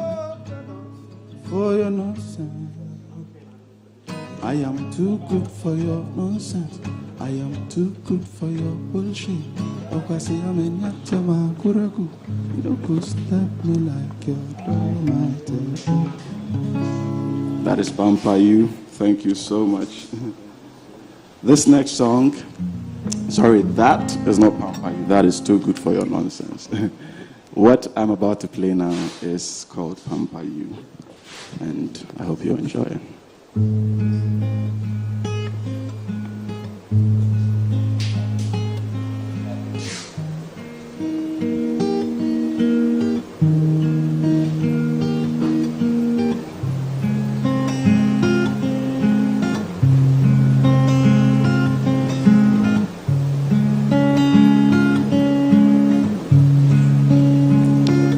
Baby, let me tell you what I'm feeling in my heart.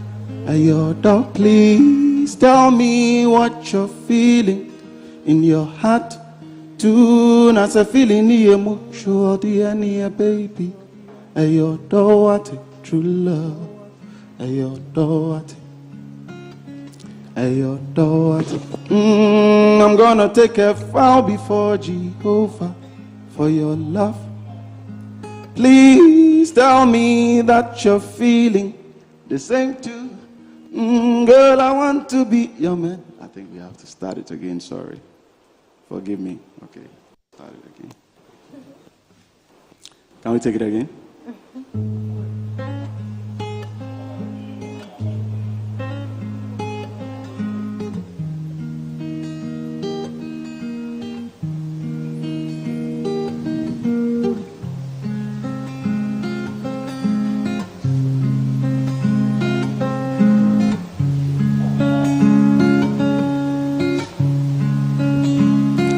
Baby, let me tell you what I'm feeling in my heart. Your dog, please tell me what you're feeling in your heart. Tune as a feeling near mucho, dear near baby. Ayo daughter, true love. Ayo daughter. Ayo daughter. I'm gonna take a vow before Jehovah for your love. Please tell me that you're feeling the same too. Girl, I want to be your man. Girl, I want to wet you now. Please, girl. Please, girl. Baby, let me handle you. Usanga want to pamper you. I go show you what I'm feeling for you. No go take you, play my lady. Baby, let me handle you. Usanga want to pamper you. Pamper you. Usanga want to pamper you. Baby, let me handle you. Usanga want to pamper you. I go show you what I'm feeling for you. No go take you, play my lady. Baby, let me handle you. Usanga want to pamper you. Pamper you. Usanga want to. Odo yanchire wa musaya hit the jackpot. Girl, I no go lie, now you be my last stop. 247, now you be my love, oh. 365, now you be my plug, oh. Don't say much, just say yes. Let me take you down the aisle, girl. Please, girl. Baby, kakidamu, cause I got you, Parisu Yiguluma. We no go mind them, she Allah the king, she did a budamu. No man go fit to break one a bundle. Don't say much, just say yes. Let me take you down the aisle, girl. Please, girl. Baby, let me handle you. Usanga want to pamper you. I go show you what I'm feeling for you. No go take you, play my lady. Baby, let me handle you. Usanga want to pamper you. Pamper you. Usanga want to pamper you. Baby, let me handle you. Usanga want to pamper you. I go show you what I'm feeling for you. No go take you, play my lady. Baby, let me handle you. Usanga want to pamper you. Pamper you. Usanga want to. Awadia nyense fuoni akashe. Nansu dona chime sententa ya mami jimi wenyi odona chime dre. Baby, I give up. Awadia nyense fuoni akashe. Nansu dona chime sententa ya mami jimi wenyi odona chime dre. Baby, I give up, oh baby, baby, let me handle you. Usanga want to pamper you. I go show you what I'm feeling for you. No go take you, play my lady. Baby, let me handle you. Usanga want to pamper you. Pamper you. Usanga want to pamper you. Baby, let me handle you. Usanga want to pamper you. I go show you what I'm feeling for you. No go take you, play my lady. Baby, let me handle you. Usanga want to pamper you. Pamper you. Usanga want to pamper you. Thank you so much. Thank you very much. Wow. Wow. Wow. That's an awesome song. We love your vibe. We love your vibe. People, it's the open jam session, and we've just had a nice jam session with Baka Dabri. his latest, well, the one we are jamming to currently, Bizanga Love, is just off the hook, Pamper You, Crazy. And that was formed, well, that came into being, he played it live on his first show, Hear Me Out. We are still jamming, we are going to take a break. When we come back, we are meeting an amazing talent. We're going to meet an amazing talent, and Alan is going to be having that conversation. It's still the BFS people. We are here at Virtual Sounds right here at the Asylum Down Runabout. We'll take a quick break. Baby.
up my appetite. Don't leave me here high and dry. Oh, well, I don't wanna jinx it, baby, and twist myself at the spine. Don't wanna overthink it, baby. It's just twist your body and mine. Baby, you give me ice and fire. You're giving me wind and rain. You're some kind of butterfly. Baby, you give me midnight. You whip up my appetite. Don't leave me here high and dry. Oh, but I don't wanna jinx it, baby. Let's not get ahead of my time. Oh, but I don't wanna miss you, baby. So I stand up and speak my mind. Oh.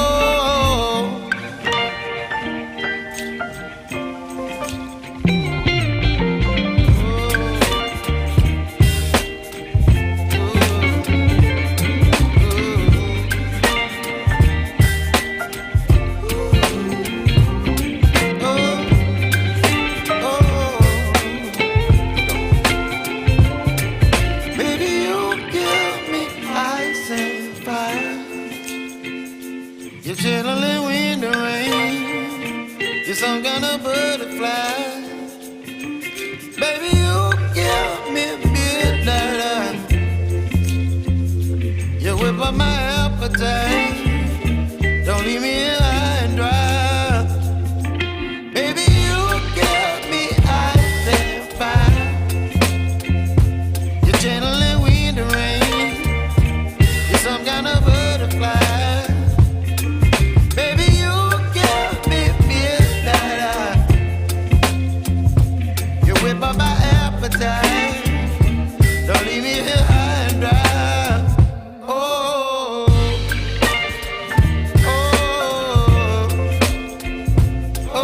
We're still out and about, and we're coming to you live from Virtual Sounds, the main sponsor of this morning's Out and About on GTV Breakfast. I'm going to go and speak to a man I call one of a kind. He is indeed, because one, he is Onyankrupon, he is Kwame, and he is Brenya. Put all of them together, you know, our body and fit, as is what we're talking about. My name is Darrell Alan Tego. We're going to speak to Kwame. Let me give you a bit of background to him. Kwame is a tree teacher, an award-winning poet. He is a published writer, and traditionally, his art is akom. Guess what akom is? I'll tell you in a bit. Kwame, me mache. Nanalan, me joso. Wouldn't nanano. Me mom dear me was some for. Oh yeah, nana. Opening boko there. Wa de ne tie ne da so ho. Sa, uja mani mi ka mi ko kase e do board ase na wa ne oba here no. Eme da ya ho ase. Bo me nkomo wo ye anwum, wo to anwum ana wo bo anwum. Me ye anwum, me nyem nsem de ye anwum. Anyensem na bakosem ne ne meka ne se ne yenim nana kwaku ananse ewo ebibifo ya nanse semu yenim so yo ba de na onwene ne fie no onwene so esan na fidie enti ananse ye hwe no so de nwene bibi te se kenten ye nwene ntoma efe no kente san so na kukuo nso ye nwene na nsem nso eyetumi na mafo no kasa ya mframa so ye nyame enti kasa ye nyame enti kasa no na ye nwene enti makasa anyense mfitiase free mfitiase aisha ase kasa ya na den na eyewu nkenyan ma otumi keka nsem si ani de ya anwensem madani nyame de me ne abode nyame de wo na ni nyame according to Enti only abode nyina yepe ye ne abode nyina ye baako na se obete ase a enti me bete ase no mahu ne se nsem ekoso awiam no mamu nsuomu nnuamu a esese onipa ete na nso bu ha onipa enten na so nti ontini ye na nsem so koso onipa nkasa abrabomu enti mete sa nsem we nyina na me de abesi de me ankasa nso me famu na me de anwene nsem no ene se nya wo famu dia ene minie unie ma me one line nsemfu ansa asawa broni se anagram kwa me brenya o hihye no yi a eye kwa bre nyame mo I don't have to say more. He was just to give me a line, and he took me all the way from creation to present day. Kwame, me enhwe na no de na de bebo mu no, idin be na de to so. Na no de no de 4 days in Faso. Makwantu a metui na mekoka Burkina Faso me di nanan me ne dida. Enti eno ne na no de a me de bai. But my minty munsem. And they say, according to your munsem, ya, Edimico D baby. Na me ba me bedru Burkina Faso. Yes, ya to aba. Inti obia inti mincham. And I'm saying, I may a gun and me Burkina Bay. Burkina Bay for abattoir, the sen coming for home. Now, so I'm on 70, man to me encham. I dare chain, I'm a shame, me who me shine, na maforato aswaba. Emunsensem ye bebie mu ha mi yanko woni mi di nkoma chire kakra na ensem bi a wo kan no enam pese ye san ehwese ye yi hu baabi na ye de aka nkomo yi hu afasu ya hodo eda bibifuo ntamu na nke ya asase kro na nso ya be ya hoho ya nkasa ya asase so ye ne ame abo asase ye ni obi hwe ya wo hwe ye so ye ni hwefo nso de ane ne ye hwe ya nkasa ye nso ye hwe ye nso so de ane ne ye de nyame no ye nyame de fa me ko ye nyina ye ni tua se ye de hye abetoto your baby afro voter region obi wa aflawo na busuafo ewo aflawo kro na nso aflawo no bia bedi Ghana no Britain broni ene toha ena Togo nso so France broni ene toho ena mse sa adwadifo we mienu nti no abusuafo no abeda ne ahoho se wutwam akọ ankasa obusuafia agesa wo fa share so etu esika eme bisa o akwantu nkrata passport ne yellow card ne nema tisane man ne se before ye hwe ne hu no se ye baako na ye baako ne kan hu bo mai betumpon mo me da se mejamu kaka na oni agudufo ma anase wonanfo no ma no mu di agro no pe no mo afa na baako mienu na majamu am ya hwe ne ye de be kwa kwasie onye nko me da se Dakar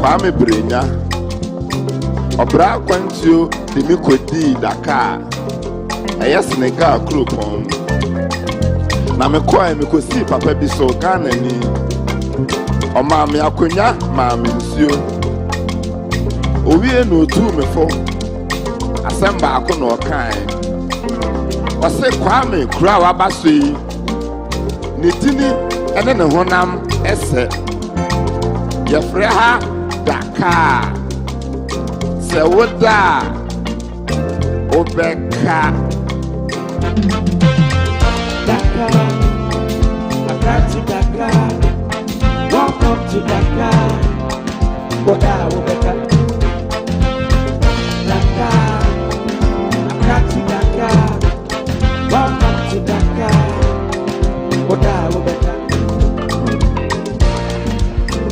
Yedi amane ewie no na come de me ekwan amatwa nti ana papa ese kwa me woni hawo grand of hade Ghana for bebre etonuane wo ha nti yenko and then you call and you and be or me Jimmy Banku and the men crying. I have for me.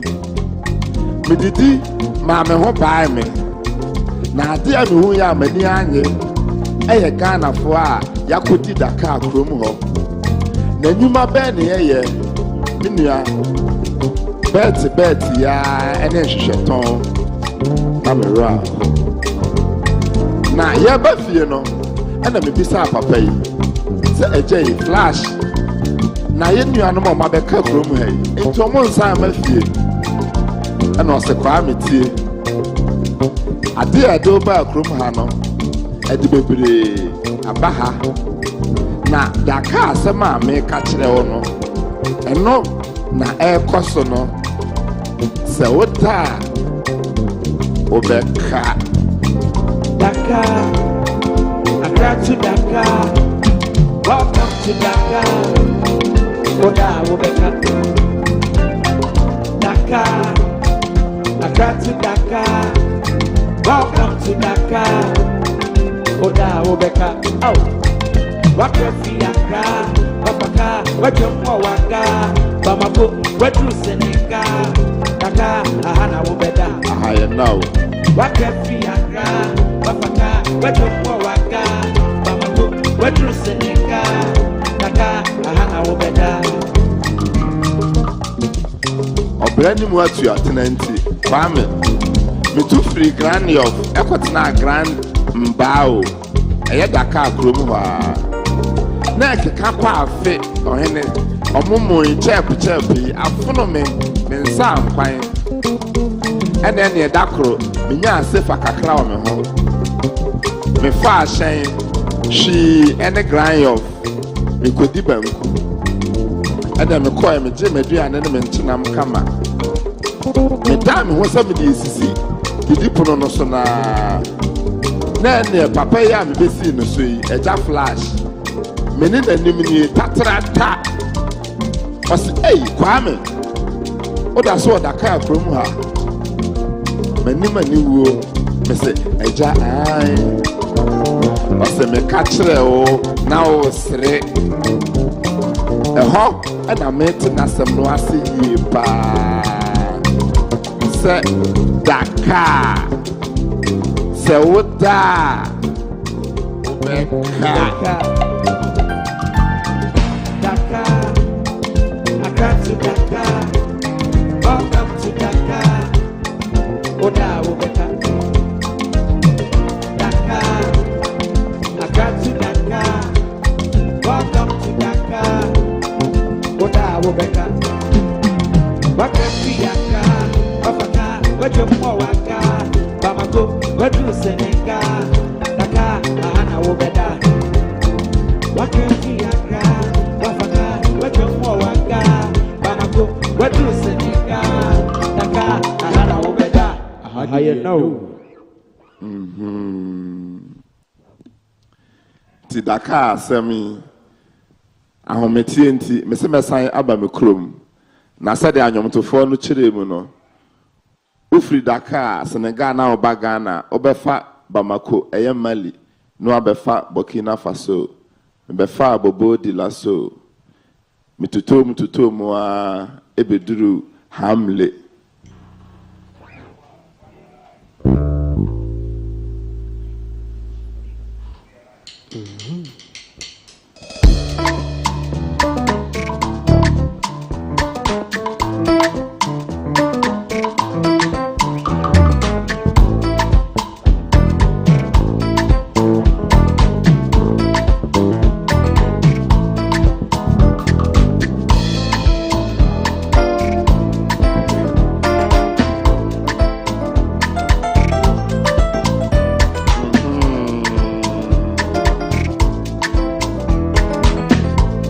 The Siomu Midiminisio atotom free Bobo di Lasso abeduru Hamle. Na Hamle kura American nefa ewo Burkina Faso ena nefa ewo Ghana. No sikasa na se mitimi ura Ghana Hamle a oh eno ane se me frefie na majeke sika ato amakontuo so. na ekwan a mefa so e de afiri Burkina Hamle di akọ Ghana Hamle no na atome adwendwene Enfada de bongo aname mfuro bongo benantengo aname na Debbie Ahayana Burkina Ghana Burkina Ghana Burkina Ghana Burkina Ghana Burkina Ghana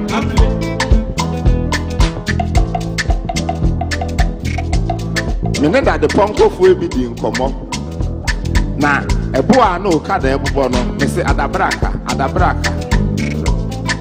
ade so asa ne me kotokuo yi mintumi mfa ponko ne sika ne bi kura we ana menda Debbie me da mesan aka ana me se mon kira me bomu kwan enti me nam esum no mu kwaye bi mu minua ma brenso maturu Ghana awie afa me to mani ntentenso me hunu se kane bi gina kwan mu ho a ewo so ei bra kromfo me die me ni me ho hwe o so dwanfo no nsuro se kan me nwane afa mi koduru ho a se Ghana migration officer adan a o jimisika ansa no matwama bagana enam se abrante dama wo hu abo aya afo mobo minim fra enka migina ase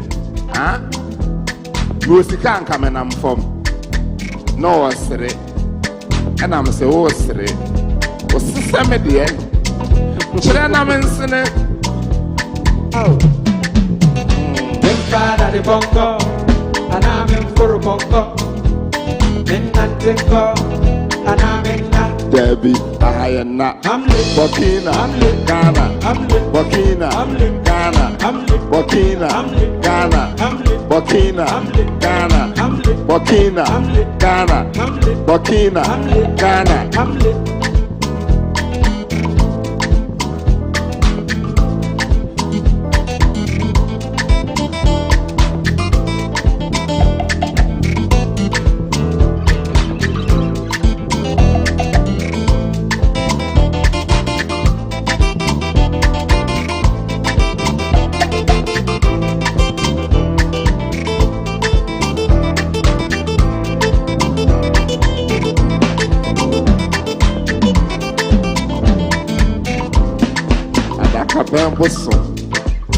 Oh, baby aqua. Say my baby chrome, abaya baby this year. Na de mafamu, ama me nyansa ne nim de. Me de ayenyum, me nim nua chinchim. Ye bo ho dawuro. Say bibi man, ye baako. Na ehye a abrofo edi atoto ye ntam. Si anhwe ne anyi ye amfiri ho a. Kwa me brenya. Say a baby mine, a baby ye, and so ye bebre and sana, yena. Hamile. Then father the bunker, and I'm in for a bunker. Then Nantinko, and I'm in that. Debbie, Ahayana, Burkina, Ghana, Burkina, Ghana, Burkina, Ghana, Burkina, Ghana, Burkina, Ghana.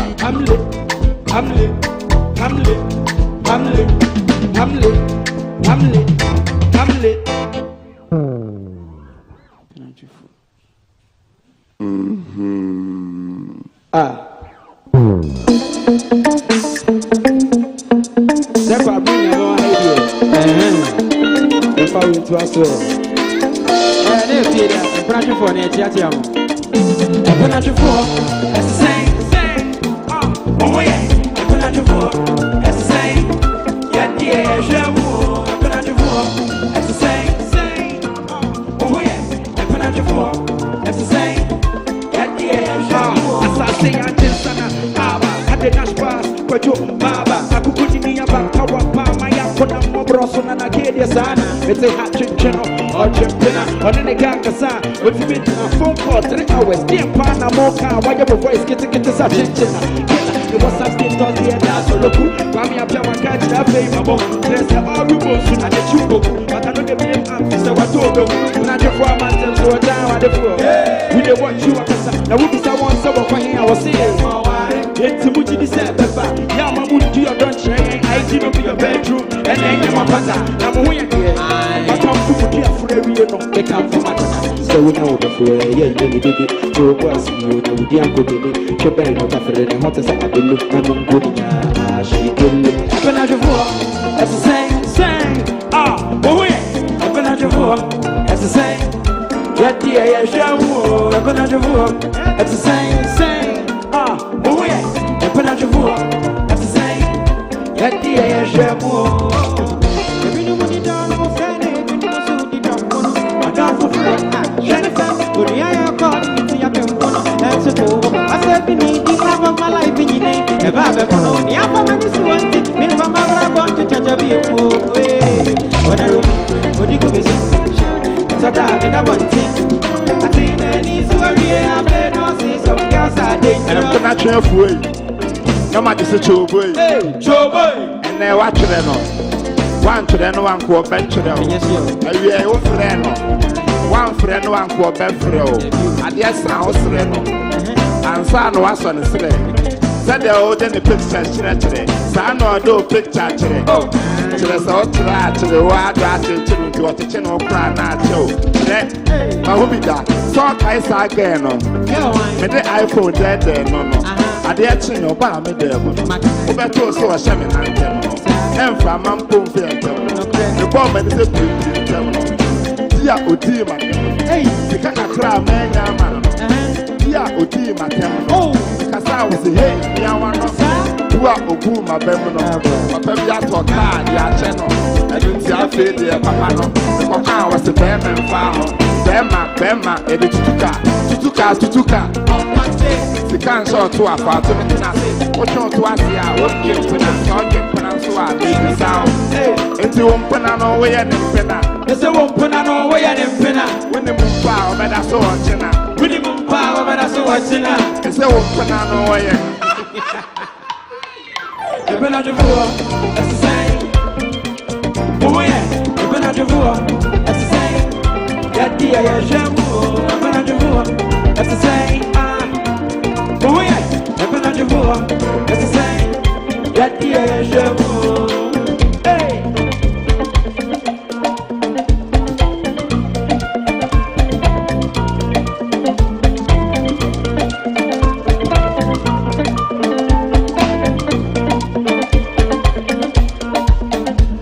Oh, yeah.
My time,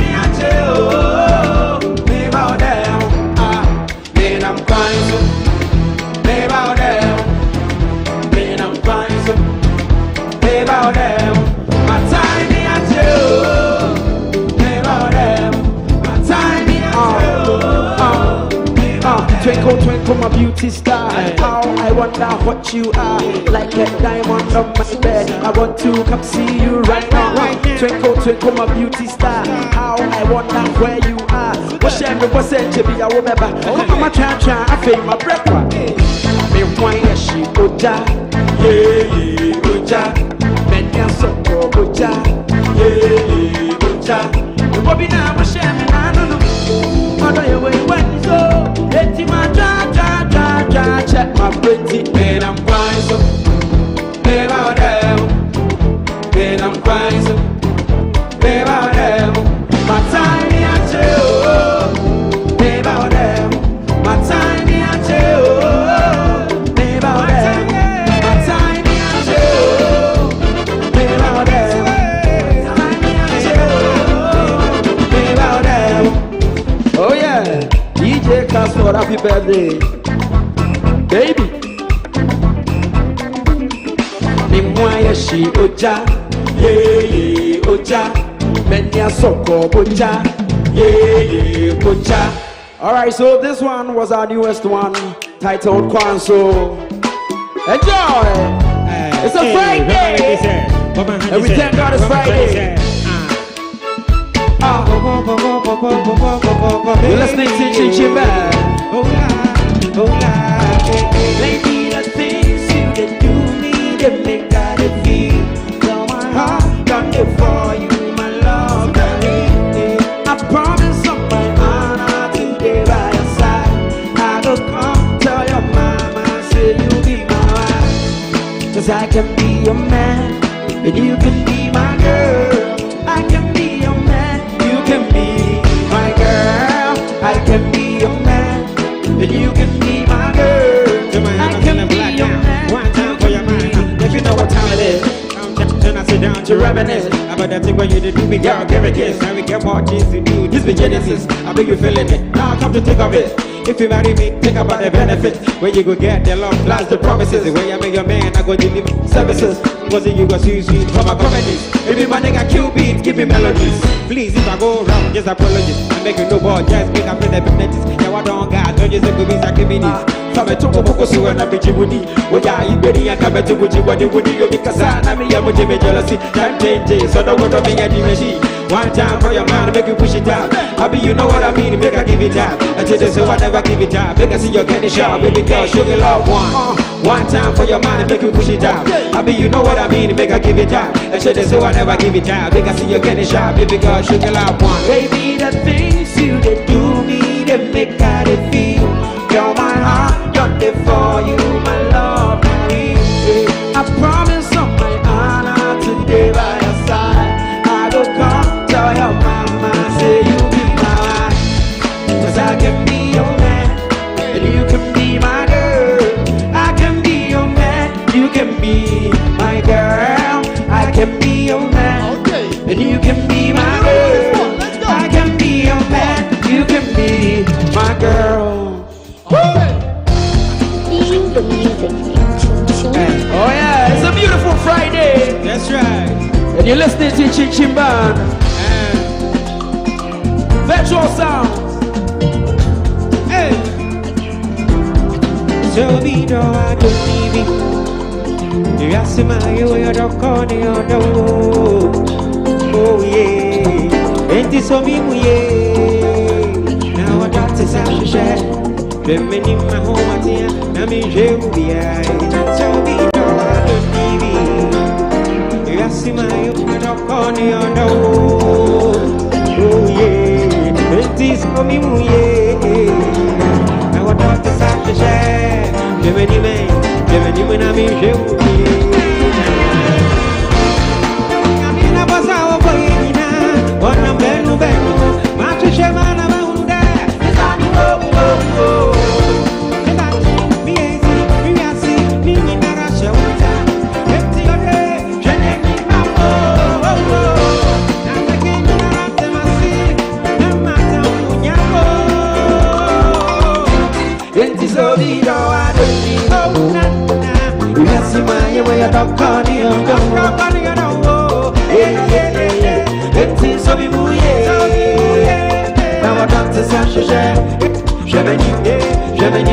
Je So be that you can see my way, I don't call you,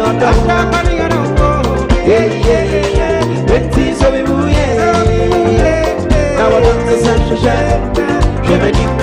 J'aime ni mon ami, j'ai oublié.